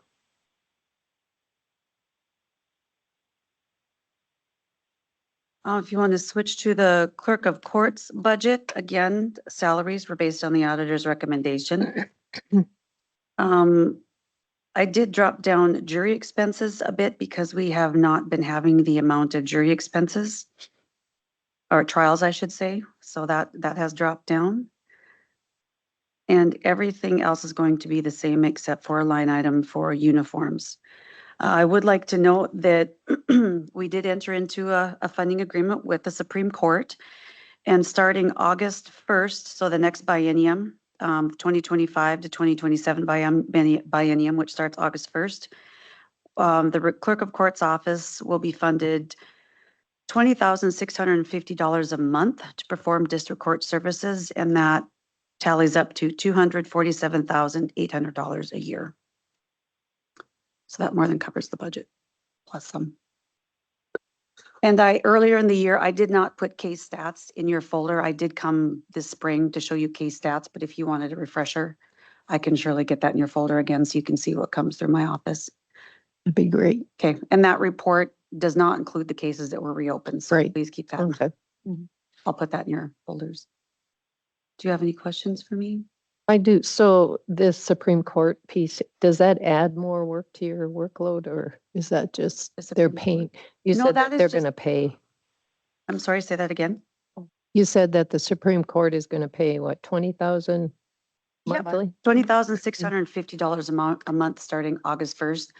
And that's just, instead of being state employed and the state pays our wages and our expenses, That we enter would- into an agreement and we perform the services of district court, basically. So, But that doesn't add more work. It's just where the No, funding it's- is no. coming from. Is Yeah. that what? yep, Okay. nope, it does not add more Okay. work. Although I will say that as the clerk of court and having a funding agreement, one thing that state clerks don't do that contract clerks do is we manage our own budgets and I have to reconcile them like the financial manager. So any money that comes through and I have to do reporting at the end of the month for them, reconcile my bank, because we have a separate bank account outside of the county for that. So that would be the only additional piece that maybe a state clerk would not have. And it's been this way for years. It's been that way forever. Yes. Any other questions? Thank you very much. Thank you.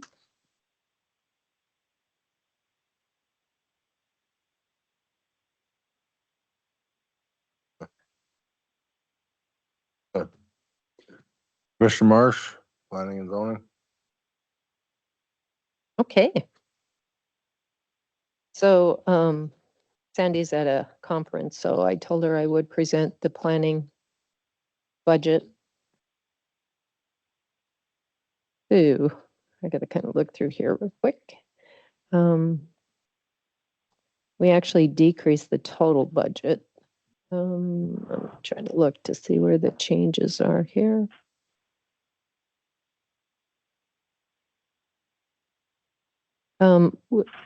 Vehicle gas and oil went down. Some of the equipment went down.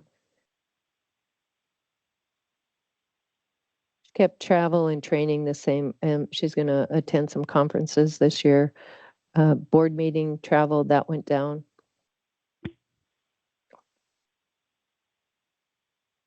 So really, the majority of her budget was decreased this year. Her wages and stuff went with the recommendation of the auditors. Any questions? Oh, 911. Okay, 911. The increase you'll see there is the CAD equipment, and that's something they chose to do. It was probably several months ago, working with emergency services and some of the equipment to get radio communication out to areas that they were struggling with. So there's a small increase there. Other than that, everything else pretty much stayed the same. Any questions? And the salaries come out of the planning and zoning. There's no salaries on this one.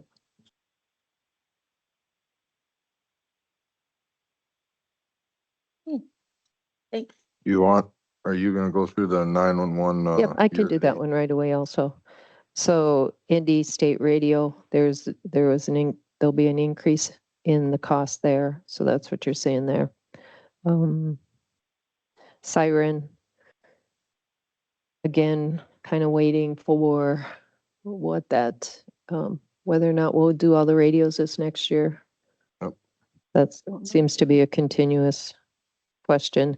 We did put some money into the tower and equipment maintenance. We did have some rodent issues, if you will, this last year. So we just want to make sure we've got enough in there for maintenance on the towers.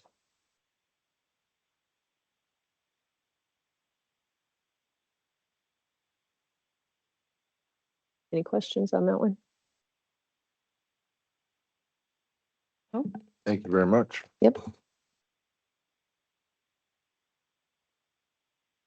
Sally, can you do the state's attorneys, please? All righty, so for the state's attorney's budget, she also went with the recommended salary increase, not knowing what is happening with the COLA and stuff yet. We did a base 3% COLA, which is what the average number is this year, and also the 3% merit. So that's where all of the salary numbers were coming from, the combination of those. As far as the rest of the state's attorney's budget, there was a couple increases on postage, on telephone. That went up $500, and then she has an increase for uniforms, shirts and things like that for their conferences. I believe that is the only increase that she had this year is salaries and the telephone and uniforms. Any questions?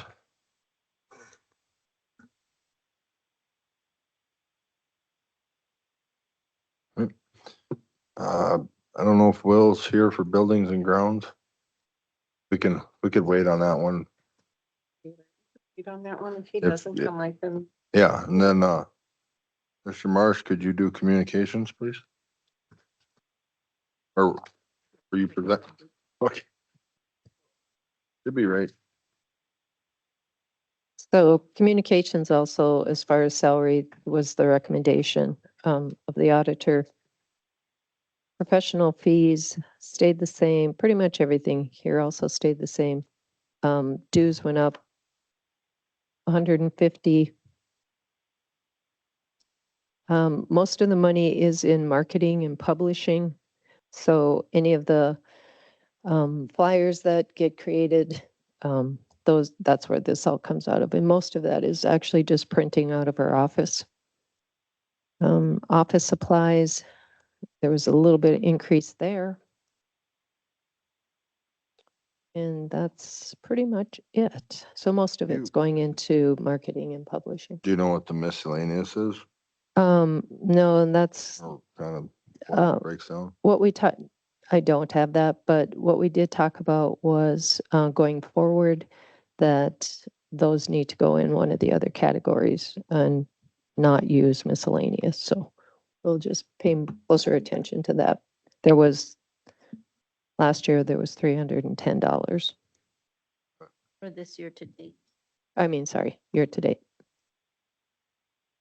Excuse me, Chairman, did we want to add a uniform line item to hers as well? Actually, I thought we did.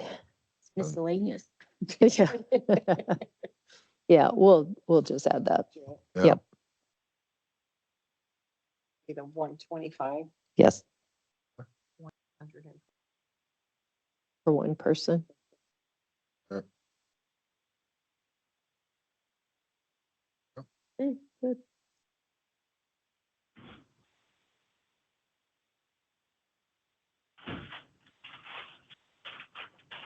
Is Diane coming in? Is anybody to do the weeds? Oh, weeds. 1:15. This afternoon, We can wait. That's fine. Just asking. 1:15. I can do it. Auditor treasurer, you can do those if you guys would like, so we can just keep moving forward. Well, can we do the emergency manager next? You said she's not gonna be here. Yeah, I don't think she's gonna be here, so we could do that one. Let's just keep going down the list. Yeah. Sarah? Oh, okay. Well, then we'll hold off. Okay, can you do the auditor and treasurer, schools, elections, coroner, and general fund?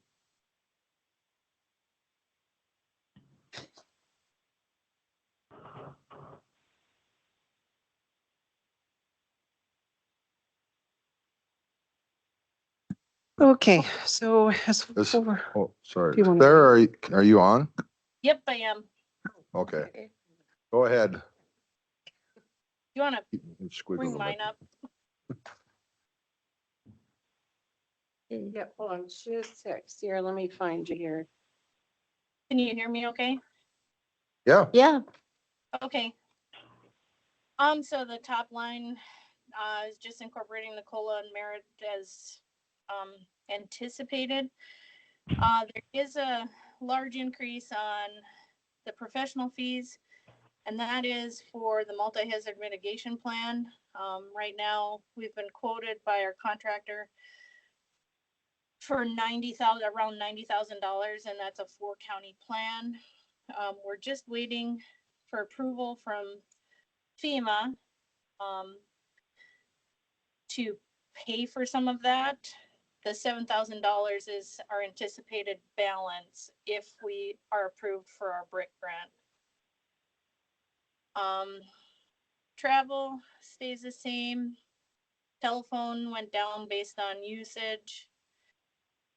Postage went down based on usage as well. Dues and memberships, I put in an increase. My department pays for specifically all of the Dunn County members who are on the North Dakota Emergency Management Association. So that's the sheriff, the 2 portfolio holders, and 2 fire chiefs. So that takes up a good portion of my dues and memberships. And I have a couple of other ones that are only specifically for me. So that's where that is. Office supplies, the different printer that we have, the toner costs like $400 to get 1 set of cartridges. I know Diane and I swap back and forth, but based on usage already, I think that's appropriate. I did go down on my vehicle, gas, oil, etc., because of the newer vehicle that I have. Maintenance has been fairly minimal. Miscellaneous stays the same. And then the radio, I was watching the captioning. You've discussed radios already today. I will probably be purchasing one of the units that I need this year to take up part of my budget or utilize my budget for this year. But then I'll need to replace I have 3 to replace: my handheld, my vehicle, and my base unit. And then the red line down on the bottom is the anticipated grant funding from the state for my position. Any questions? Mr. Chairman, I do have a question. So the 4-county plan, Yes. so once that's created, how long is that in effect? Is it a 2-year plan, 4-year? 5. Okay, so it takes, like, when do you start working on that? Well, we'd like to start as soon as we get, we've already started initially, but we haven't been able to do any contract work because we haven't been approved through the state with the BRIC grant. So ours is due to be updated by the end of 2025. So Okay, it's gonna perfect. take a lot of work to get it done, so, Okay, thank you. yep. any other questions? Thank, Mr. Chairman, I have one. Sarah, the miscellaneous, the 10,000 amount, is that for supplies and things like that when there's a an incident, a fire, or something where you stand by with? Correct. I've used it, Okay. so I've used it for supplies to respond to fires or incidents. I've also used it to upgrade or, when we took out the response trailer with that exercise with the Rangers, I found I needed there was things missing in the response trailer. So it's that kind of thing. So some years it might not be used at all because we don't have a whole lot of fires or incidents. Next year, I might be asking for an increase. Thank you.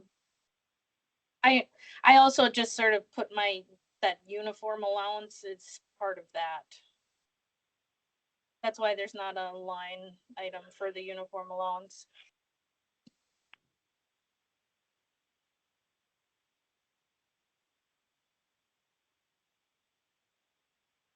Any other questions? Thank you, Sarah.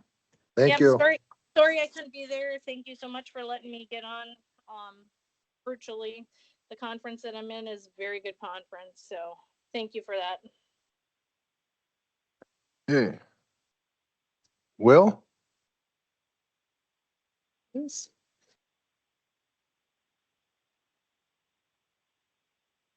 They do, I passed it. Good morning.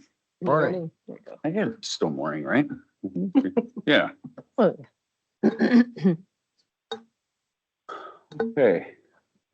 Okay, so it looks like we're gonna start with the buildings, basically the building and grounds department. I've got basically two budgets. One for my department, which is salaries, staff, and then miscellaneous costs associated with that, which would be like uniform, office supplies, that kind of thing. So starting with the building and grounds, I just want to point out a few changes. For the most part, everything stayed relatively the same. There were some bumps in budget to cover, higher expenditures and maintenance just to provide that little bit of extra cushion. So the courthouse requested last year was 79,000. This year it's 80. I bumped it up to cover a little bit more of the maintenance. Bumped that up $2,000 because of my increase in spending this year. Some of that was due to the increase was for the server. We had some server stuff that we added. I think that was like close to almost $10,000. So there was some bumps in there just to kind of cover that. The county building, I did drop down considerably. So we're basically bare minimum on the county building in Killdeer until that's obviously turned over to wherever we're going to turn it over. The city, I think, is what we talked about. You're not missing a one then. What's that? You're not missing the one. No, Okay. no. What you read there is accurate. So yeah, instead of 12,000, we're 2,750. The weed board kept that pretty much the same. We're doing okay there. We're, like I said, we're in the budget where I feel comfortable. Obviously, there's still room in case something happens maintenance wise. Sheriff building, same thing. Kept that pretty similar. We haven't had many maintenance issues. I think we covered a lot of the heater issues that we had last year for fixing heating stuff. Let's see, there's the highway buildings, and I just want to point out that there's nothing there because we took that line item and expanded it into each individual building there that you can see. So where it says highway buildings, that used to be one, we kind of housed them all in one category. But Manning, we bumped that up quite a bit. That building's 5 years old, and we're starting to feel some of the maintenance issues. Had a lot of work that we did to heating, propane tank work. We had some drain issues that we handled. So we're starting to see a little bit more cost in that building. So I bumped that up.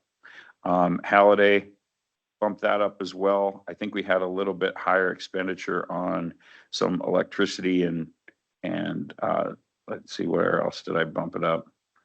Let me look. Oh, the maintenance, just kind of cover things, make sure we're good. Because I think I added $3,000 to that just to make sure.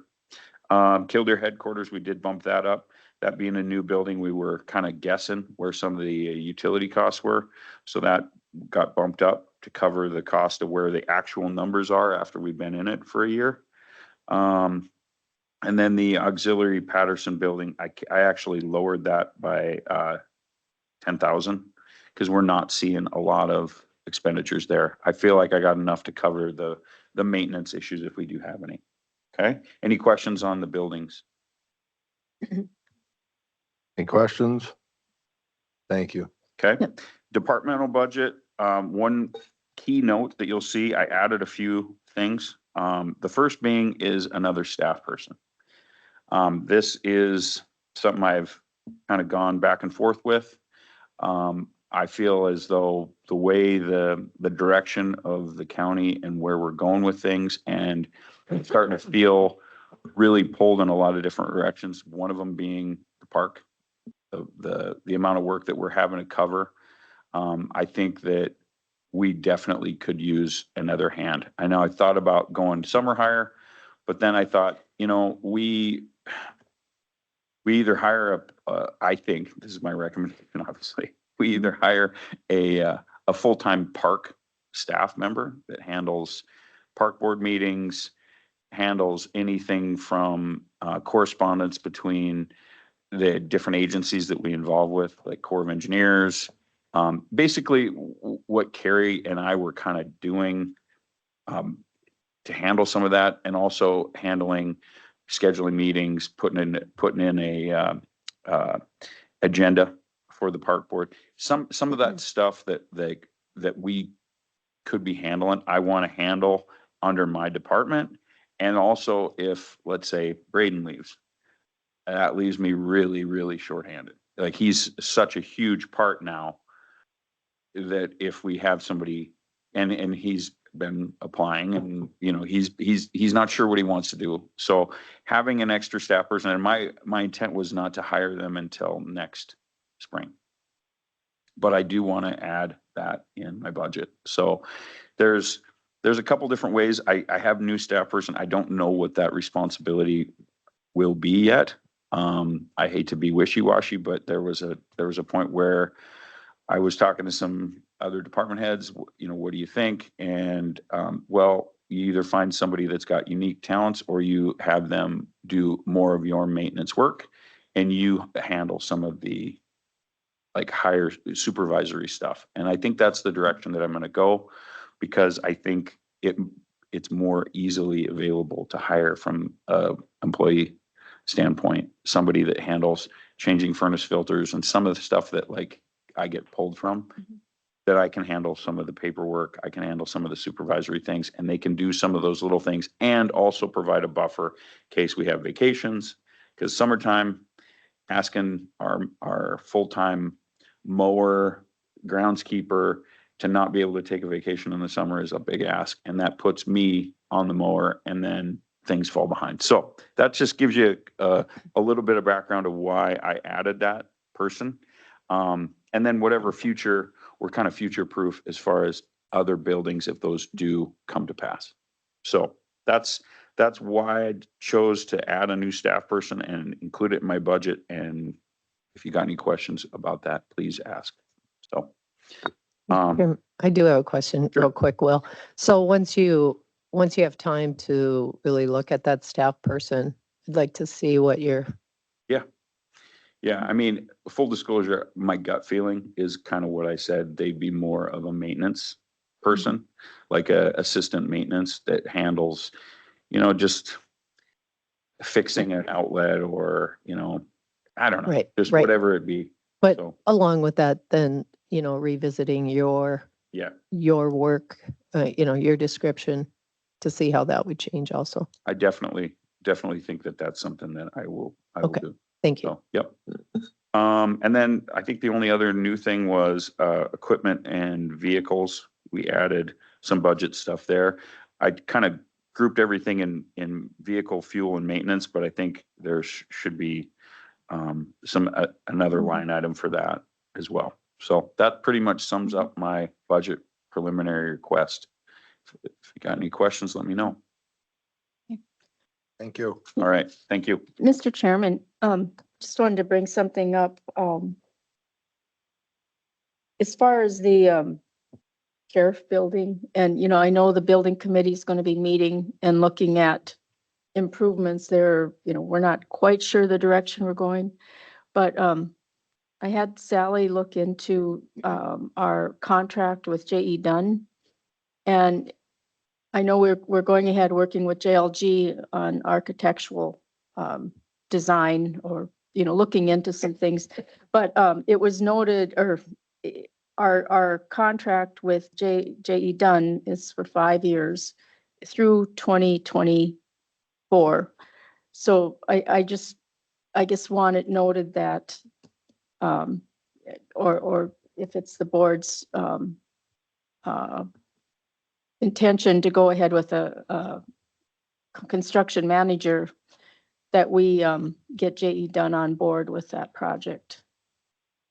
That's something I agree with. In the past, when we've done design meetings, and I know it's early yet with JLG and some of the stuff we're kind of outside the budget stuff, but having them on the phone and in being part of meetings has been beneficial. When we talked about doing the Killdeer Highway Department, they were able to provide concrete, real world numbers on some, like the different construction options that we were looking at versus like, pre-engineered metal building versus a cast concrete building. Some of those things were beneficial. So I do agree with Commissioner Cosmo. Yeah, we've had email contact. Okay. Good deal.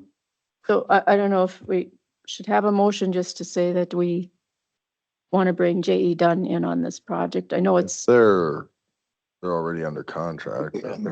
okay, I just wanted to make sure They're that gonna be it's brought in known. anyways. So- And you'll reach out to them? Yep. Okay. Sounds good. Thank you. It's good to talk about so everybody's aware of it. Yep. We'll have to bring them in and talk about if we're going to extend that contract. I don't know that we can without an RFP again. Yep. I mean, the contract, they, We'd have to start all over. they're starting, if the project starts this year. Yeah. It would be all right, but Hey. Yeah. Kirsten? Good morning. Good morning. Okay.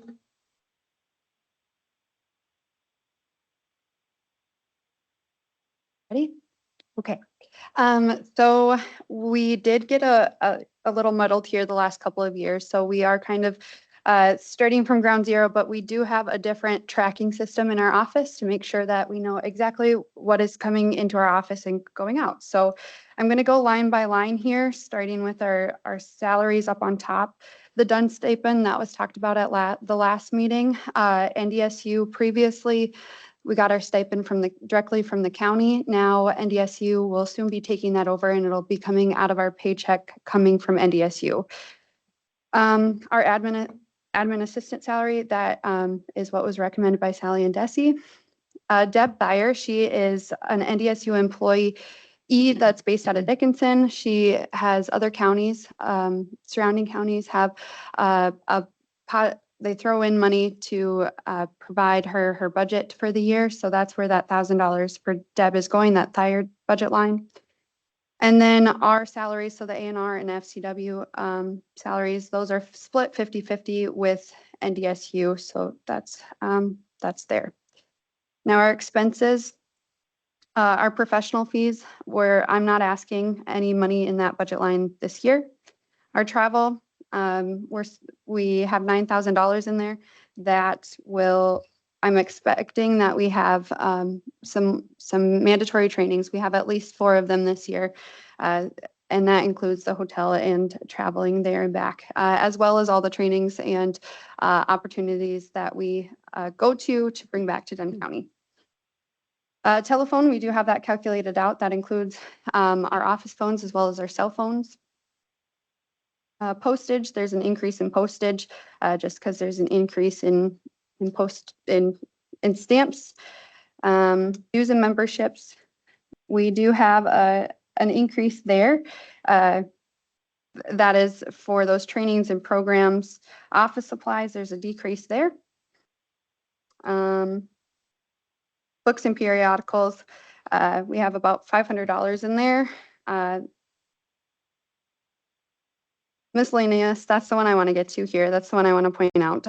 So the reason that some of the other item budget lines above are increased just a little bit because we are able to pull what we were putting into miscellaneous and putting it into the right account. So there is a big decrease in miscellaneous, and that's why everything above is increasing. Office equipment, that's our copier, so that's down to a cent there.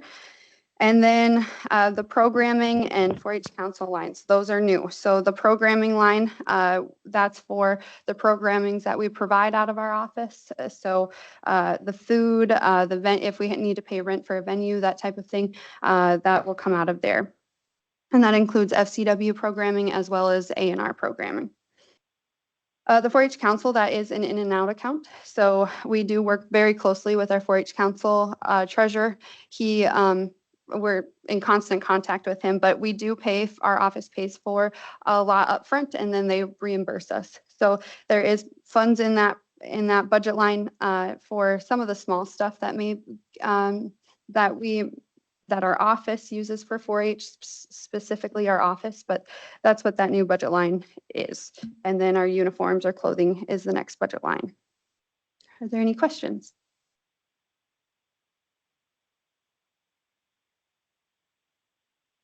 So, Mr. Chairman, Kirsten, the programming, was that in miscellaneous before? It was, yep.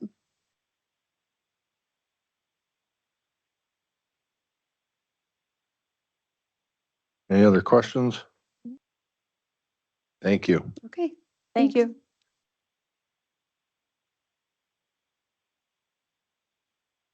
Ellie, you want to do the auditor, treasurer?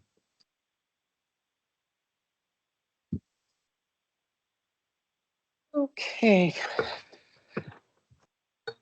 The auditor treasurer, we'll start with the salaries. Again, it's the recommended that I recommended for everybody, the 3% COLA and the 6%. We can always go down, but we can't go up. So it's better to, at the preliminary, do the 6%. This also includes the increase that Desi spoke about.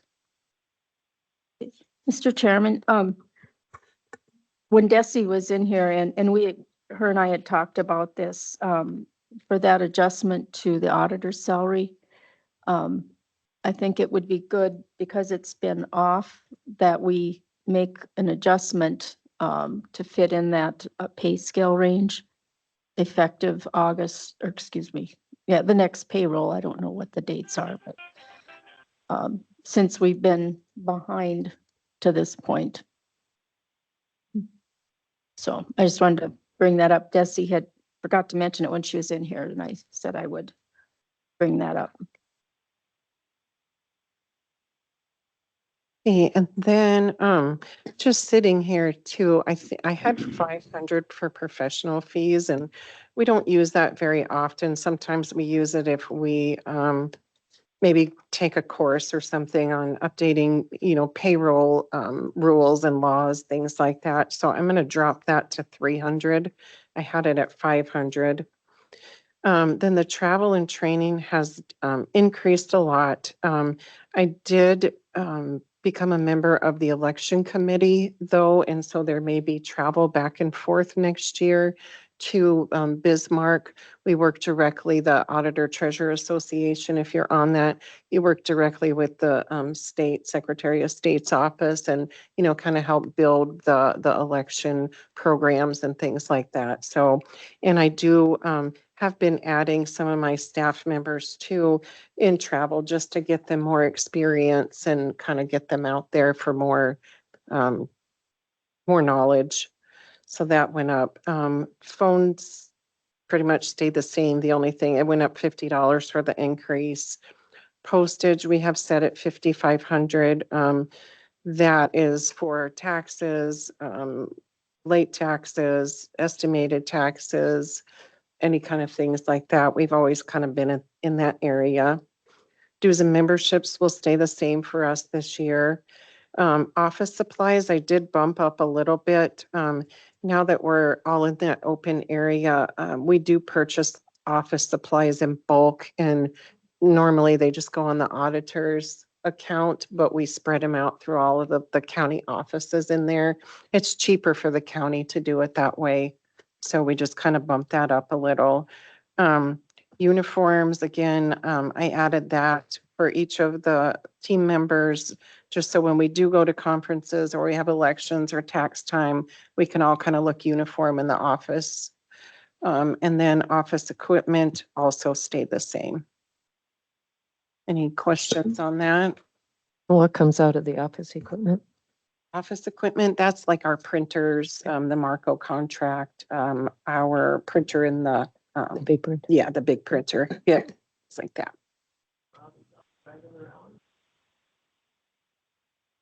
Any questions? Bob has something? Commissioner Kleeman, did you say something?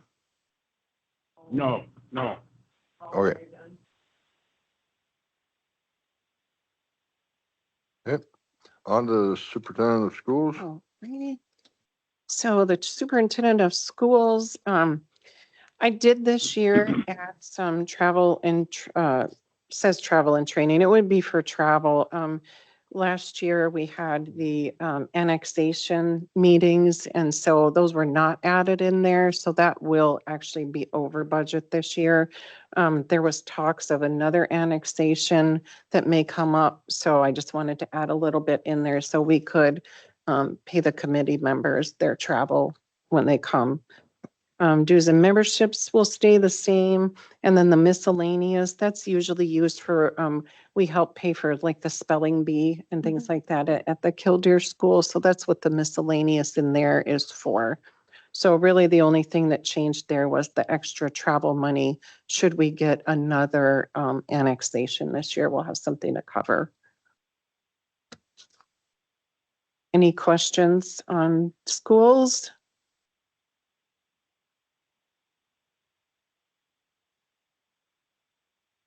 Elections. The next one will be the elections, and next year is an off year. So again, this will go down. I did leave 7,000 in there though, because it seems like every year after the elections are over in January, February, we're still getting some bills trickling in. So I just left that in there. Professional fees, printing, publishing, office supplies, and election supplies, just to cover anything should have come in after. So, Mr. Chairman, Sally, and there hasn't been any special elections, but if there were, we could always amend the budget to cover that, because you'd have your election workers, and I don't anticipate that, and it hasn't been the case, but it's always a possibility.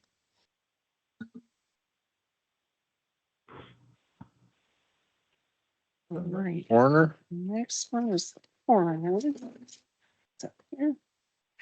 All righty, so for the coroner, we actually got him his vehicle this year, so we did go way down on the vehicle and gas maintenance on his. Travel will stay the same for him. Should he have to go into any conferences, phone will actually went down because he got rid of one of his phones, so that was good. Office supplies, just for any miscellaneous, paper, pens, that kind of things that he might need. And vehicle and gas went from 10,000 to 3,000. Coroner calls, that's always a tough one, but we stay the same this year.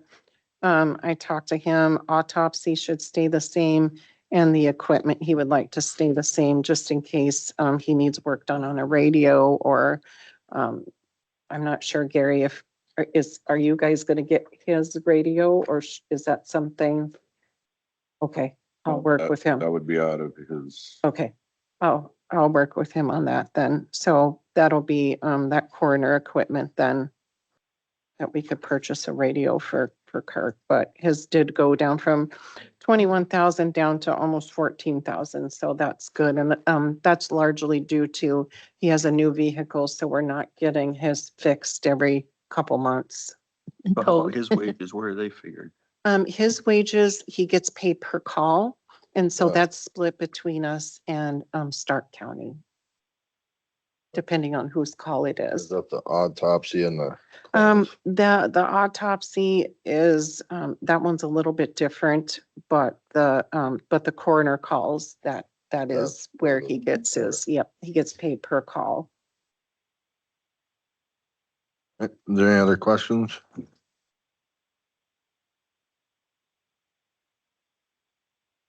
We go through the commissioners. Yep. Oh, shoot. Okay, so the Board of Commissioners, again, I wasn't sure where you guys wanted to go with the salaries this year, so I did just kind of do the same that I did for everybody else. I did a 6% increase. Again, that's up to you guys. We can always go down, we can't go up, so I put it at the, In this? yep, so I got 6% in there for you guys. Travel, I did keep it the same.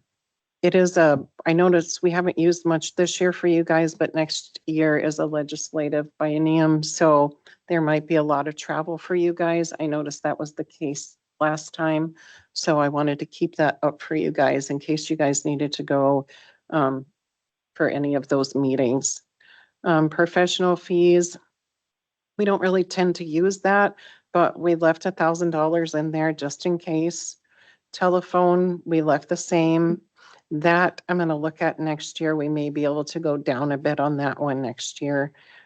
Dues and memberships, they stay the same. And then office equipment, I left it 1,000 and I put that in there. Should anybody, you know, Laptop. yeah, there's little things like, like an iPad or one of those remarkables that you can take notes on instead of having a bunch of paper and stuff. So I just left a little bit in there. Should anybody be interested in something like that. But other than that, you guys really only went up $1,000. So not too much at all. Yep.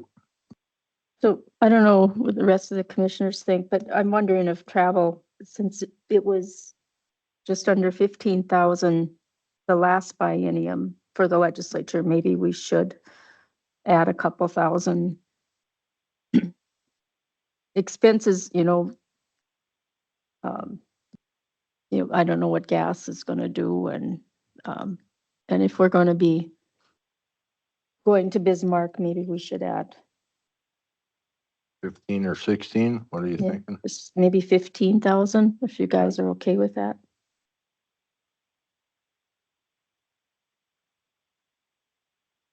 Not a big deal, but just.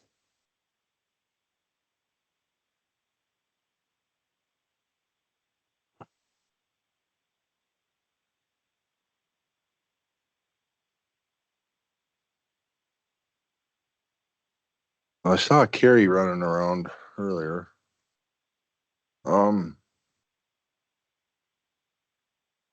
Did anybody hear on the St. Peter's and Paul donation, if anybody's coming in? There's no time, so. Did you receive Ross's email? Yeah. Okay. Yeah, I guess let's talk about that since.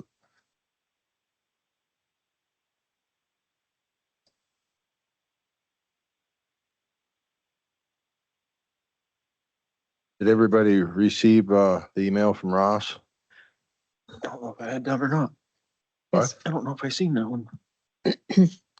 I'm trying to find it here.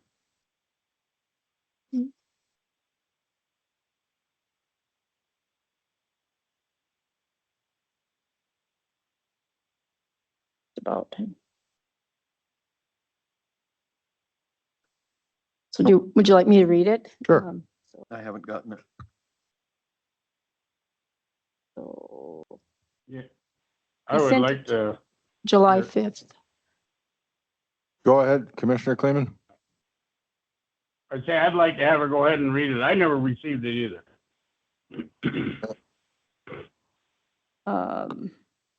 So at the last meeting, I mentioned that it possibly could fall under federal mineral royalties because we have the discretion to use that for public or private. So Ross replied, thank you for the information. The trouble you have here is separation of church and state. While churches seem public or primarily used by the public for a host of reasons, they are not. They are not. They are secular institutions, and we are prohibited by state and federal law from giving to the church. If they are a national historic registry, maybe there's a way to give the money to an entity or an agency that can help them, but the county cannot, even with mineral royalty money, Ross. So that was what I was thinking of as the historic, the significance in Dunn County of being historic, but according to State's Attorney's Office, it's probably not a good idea. Yeah. He had a phone call with me and he said that you could possibly get away if they needed to replace their sidewalk. But if they put a crosses stamped in their sidewalk, that wouldn't work. Anything to do with like structure, if it's just structure, but with a steeple and the cross, he said it's probably crossing that line. So. Mr. Chairman, one of the things too, after seeing that from Ross, I do have some organizations that do gaming, and I was going to reach out to Curtis Pavlicek and recommend that maybe he apply for those funds. So give him some options. Yep. Do we need to deny the application then? Yeah, we need to have a motion to approve or deny. So, Mr. Chairman, I would move to deny the application from St. Peter and Paul Church for funds. Okay, is there a second? I'll second. Motion made by Commissioner Dolzall, second by Commissioner Marsh to deny the St. Peter's and Paul Church application. Is there any discussion? Mr. Chairman, do we need to, who's going to contact them just to let them know? Sally? Would you be able to? Thank you, Sally. Is there Mr. any Chairman, should discussion? we put, Go ahead, Commissioner Kleeman. Mr. Chairman? Yep. Should we put in there on that motion that advice from our state's attorney? Yeah, I'm okay with that. Yeah, is a Whoever's recommendation from the state's attorney. Right. Yep. Is there any other discussion? Any other discussion? All in favor, say aye. Aye. All Aye. opposed? Motion carried. So you'll be able to let them know. Thank you. Gary, are you ready? Thank you. Caught me. I just got back from a closing in Dickinson, so.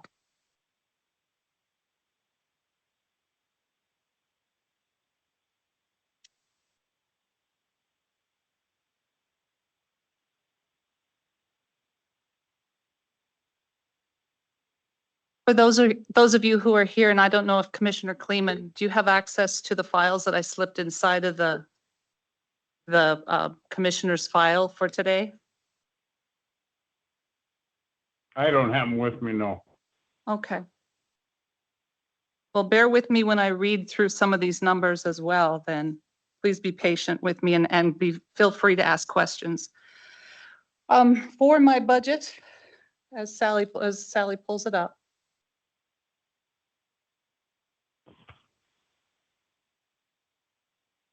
This year, the Job Development Authority is asking for a total of $227,000.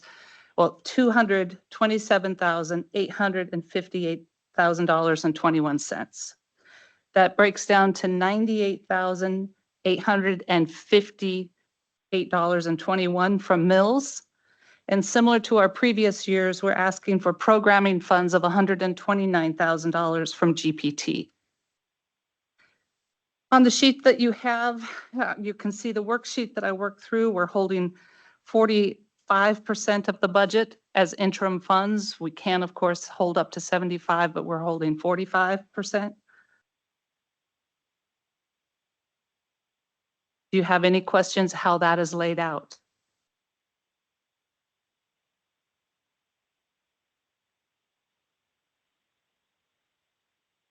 Oh, Okay, I also would like to run through a few of the programs that we're running on behalf of the commissioners. First and foremost is the Young Farmers Grant, the 2024. It's in the file that I slipped. It's the document I slipped into your file under JDA for today. Commissioner Kleeman, please bear with me as you don't have it with you. Most importantly, we would like to ask you to fund this for next year at the amount of the funds that you funded it this year. This year you funded $350,000 to be provided in terms of grants. We funded $75,000 grants to people who meet the qualifications of 40 years or younger and actively producing on a farm or a ranch, or an alternative type of agriculture, if you will. What you have in front of you is a report of those people of those projects that we funded to date. When I printed this report, 39 people had requested repayment. Today, this morning, I received the 40th, so 40 of these files are closed, 30 remaining yet to be closed. I think it's important to note that, as we know, dollar tends to turn over when spent locally around 6 to 7 times in the community. We've noticed that of those people, and the majority of which have spent their money locally or regionally, we're seeing a huge return. $490 has been reimbursed. Projects completed as per their reporting and the receipts submitted are $378,226.50. The economic local multiplier on a dollar spent in a community, economists will tell us, is about 66%. So when you do the math, that's a substantial benefit to the individuals who are not only receiving the funds, but also to those vendors whom they're buying their materials for their projects locally, whether they be cattle producers, the lumber yard, a fencing supplier, or my favorite is the greenhouse. But one of the biggest comments we receive from the participants is we start accepting applications in in January last year. People who are engaged in this type of industry tend to start buying their cattle, if that's what they're looking for, or their breeding stock, if that's what they're looking for, before the funds are awarded. We would like to start taking applications as early as December, if not November. But I hesitate to take applications if this program isn't going to be funded. So I'm asking you today to fund it for next year at the same amount that you funded it last year.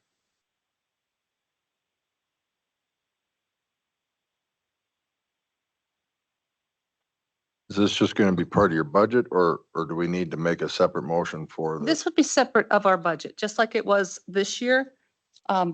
This is a program we run independent of the JDA budget. Yeah. And what did you say the final figure was? 50. $350,000 based upon 70 applicants this year. And what's very interesting is one of the leading criteria that we have is you have to be 40 or under to participate in the Young Farmers Grant in Dunn County. Anecdotally, we hear that across the nation, there's not a lot of people of that age group entering or in that industry. Well, that doesn't seem to be true in Dunn County. In Dunn County, we have a lot of young people engaged in agriculture. Different circumstances in Dunn County than most of the country. I know. Fortunate indeed. Yeah.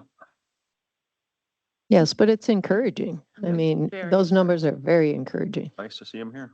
Yes, exactly. Mr. Chairman, I would move that we fund the Young Farmers Grant Program for 25 at 350,000. Is there a second? I would second that. Motion made by Commissioner Dalzell, seconded by Commissioner Marsh to approve the Young Farmers Grant Program for 2025 in the amount of 350,000. Is there any discussion? Any discussion? Hearing none, roll call vote. Commissioner Marsh, Yes. Commissioner Dalzell. Yes. Commissioner Pelton, Yes. Commissioner Kleeman, Yeah. Commissioner Beener. Yes, motion carried. Then the last thing I'd like to report out on is our Dunn County Down Payment Incentive. This is our housing program. We are in our 4th year. Is that right? Yes, we are in our 4th year of operating this program. You will see the report in the file under JDA, similar to the other documents that I sent you. When we opened the file, we opened with $750,000. And that was in 2021. 2 years later, in 2023, when we had $307,000, the commissioners put back in enough to bring it up to 750. And currently we are sitting at an estimated amount based upon those projects that we know are going to be built, $529,626.09. That's on page 2, right on the bottom in blue ink. I'm not asking you today to refund this, to bring it back up to that amount. I just think it's important for you to know where we're at. Should you feel that it be important, by all means, we will replenish the fund. I do know that Kildare has 30 lots coming, estimated 30, I think is what I remember. Lots coming on the market next year. There will not be specials. They will be affordable lots. Our hope is that those families who buy those lots and want to build homes will apply for this program. Each one of those homes would be eligible, providing the house meets the criteria of up to $20,000. 30 times $20,000, we would be out of funds. The likelihood of all 30 houses being taken care of next year, well, I'm going to say slim, but you never know. So that is where we're at. I think most importantly for you to know is that we have built 19 homes through this program at a time when the state of North Dakota's housing survey says we need to shrink the amount of homes that are in our area. So it's very successful, and your continued support, I think, is important. We have helped 39 families purchase homes. 3 of those homes have been resold. In all cases, we were able to execute the liens that were placed upon the property, and the homes were bought by another family. So we're pleased with how it's working, and I hope you are too. Do you have any questions of me? So Carrie, I do have a question, and I don't know if you know the answer to this. So the 30 lots in Kildare, I don't know what they're going to sell for or what the city plans to sell them for, but the city currently has a program that they follow with us as far as offering a grant that won't be offered on these properties. Did that make sense? That might not make sense. Understand your question. Previous to the city of Kildare starting this particular development, yes, they did. Okay. Will those houses qualify it for it? Will they offer it when they aren't putting any specials and the city is actually paying for all the infrastructure?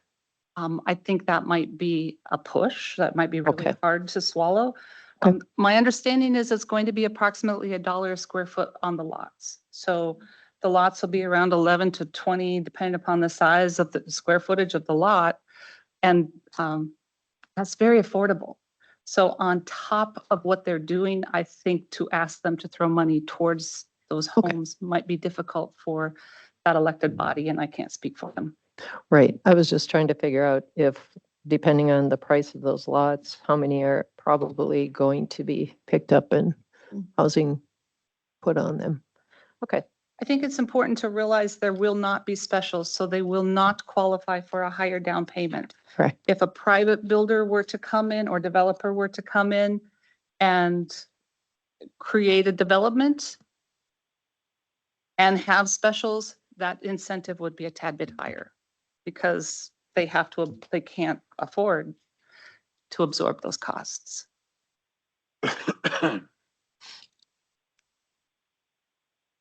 So your main question to us is whether or not we would make this whole up to the 750,000. My question for you today is if you would like to, you're certainly welcome to. I would certainly welcome it. If not, I do believe we have enough to get through next year or into next year.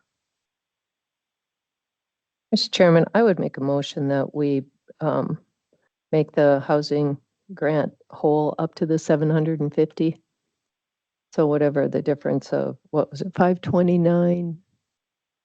It's 26 is what I wrote. I don't have a calculator, but it would Okay. be 750,000 minus the 5,000, 529,626 dollars, that figure. The math. We'll leave that up to the auditor. Yeah, do the math. But my motion would be to bring it up to the 750,000. Is there a second? I'll second the motion. Motion made by Commissioner Marsh, second by Commissioner Dalzell to refill the housing fund up to 750,000. Any discussion? Any discussion? Hearing none, roll call vote. Commissioner Marsh, Yes. Commissioner Dalzell, Yes. Commissioner Pelton, Yes. Commissioner Kleeman, Yes. Commissioner Beaner. Yes, motion carried.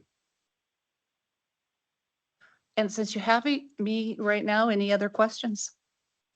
Thank you very much. Thank you.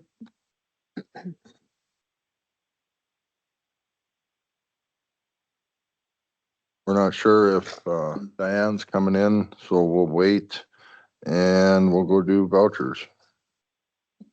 Mr. Chairman, before we do that, what I had mentioned, the adjustment for Sally's salary, we would need a motion to bring her into the range she should be at. Oh, okay. So it would be from 43.13 an hour to 45.73 as Bessie had reported. Can you sit? I'm sorry. 40. Oh. Right now it's at 43.13, but the adjustment would bring it to 45.73 Okay. per hour. Is there a second? Motion made by Commissioner Dalzell, second by Commissioner Pelton to take the auditor's position from 43.13 to 45.73 an hour. Any discussion? And that would be beginning in the next payroll period, so it's even Yep. easy to adjust. Any discussion? Hearing none, roll call vote. Commissioner Marsh, Yes. Commissioner Dalzell, Yes. Commissioner Pelton, Yes. Commissioner Kleeman, Yes. Commissioner Beaner. Yes, motion carried. Mr. Chairman, as long as we're talking about the auditor, I don't know if you knew, and I came in a few minutes late, but Sally was elected president of the North Dakota Auditors Association at their conference here a week or two ago, so. Congratulations. pretty That's awesome. that's a Yep. really big honor. But now we got up to 45 to 46. Yeah, oh, yeah. Even number. If I'd been on time, I would have added that to the agenda. Thank you. Okay. On the vouchers. Mr. Chairman, there was one thing I didn't add, and that was we had a whole discussion. I think it's been 2 meetings already.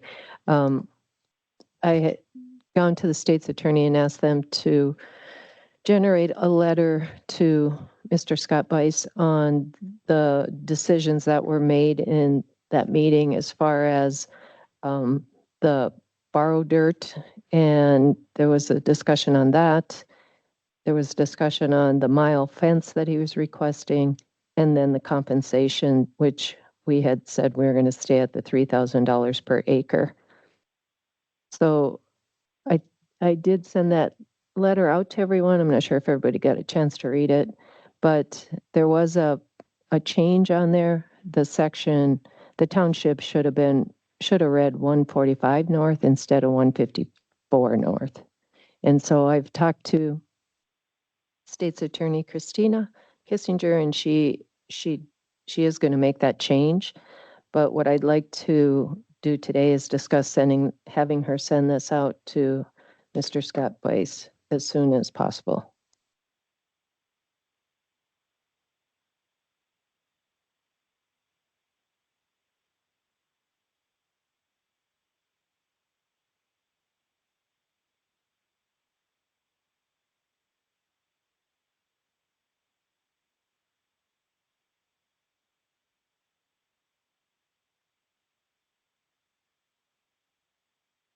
Mr. Chairman, I move to have the state's attorney send a certified letter to Mr. Scott Bice regarding the decisions of the commission at its June 5th meeting.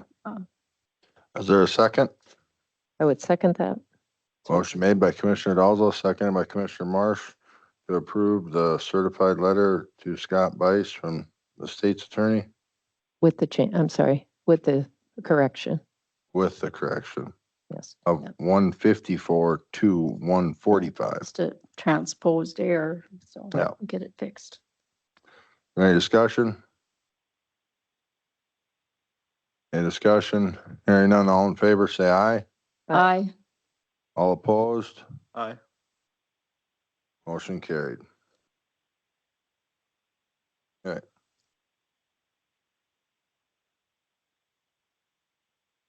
We have the bills. What? I guess I have two of them. Never mind. Guess I had three of them.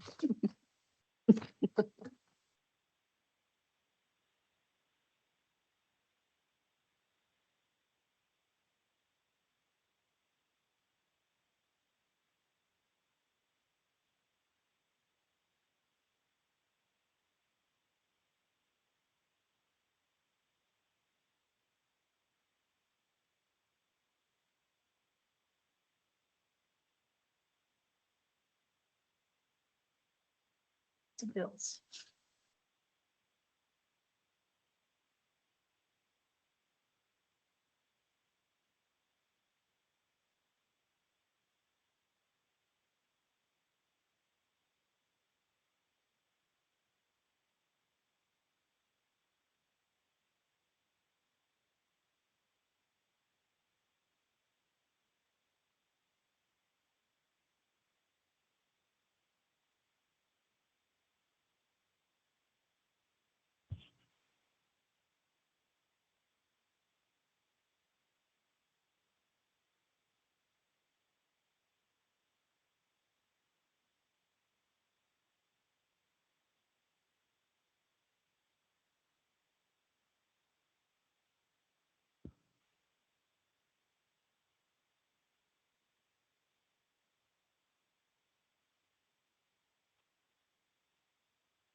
Mhm.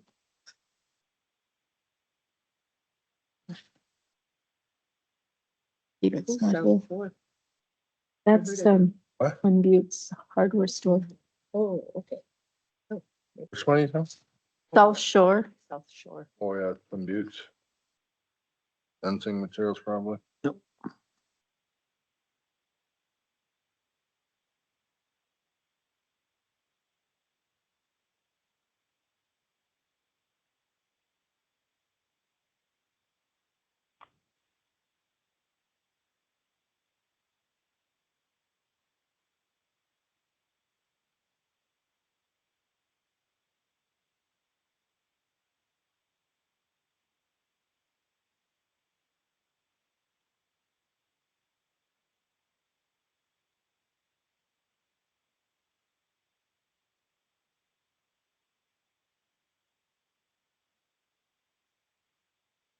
Mr. Chairman, I move to approve the bills as presented. Is there a second? Second. Motion made by Commissioner Pelton, second by Commissioner Dalzell to approve the vouchers. Is there any discussion? Any discussion? Hearing none, roll call vote. Commissioner Marsh, Yes. Commissioner Dalzell, Yes. Commissioner Pelton, Yes. Commissioner Kleeman, I'm gonna abstain, 'cause I haven't seen them. Commissioner Beaner. Yes, motion carried. Okay. We'll take a break until, what? I wonder if they could come in. Till we get back. There's Oh, weed department budget and Yep. then, Lake Ilo. Yep. Mr. Chairman, Yes? I got a performance I'm gonna go, yeah, performance I gotta go to at 1:00, so I'm gonna be off, but I'd like to make a comment on the Lake Ilo thing. I kind of feel that if the county's gonna put money into that maybe we should have a little more say, or at least the park board should have a little more say of what goes on out there at the lake.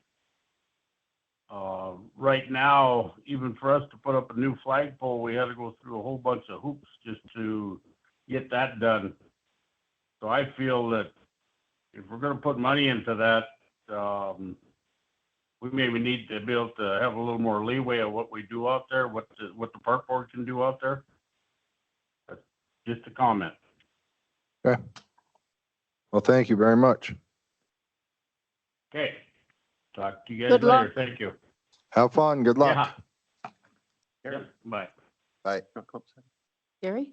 Oh, I thought you asked. Oh, we took a break, didn't we? Yeah. Okay. Break.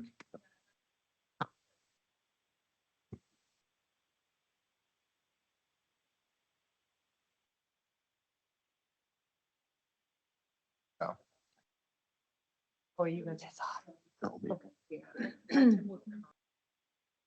So where's the stuff that you sent us? You just gonna put them in the bus. Yeah, just wait for one of the. Mhm. Yep.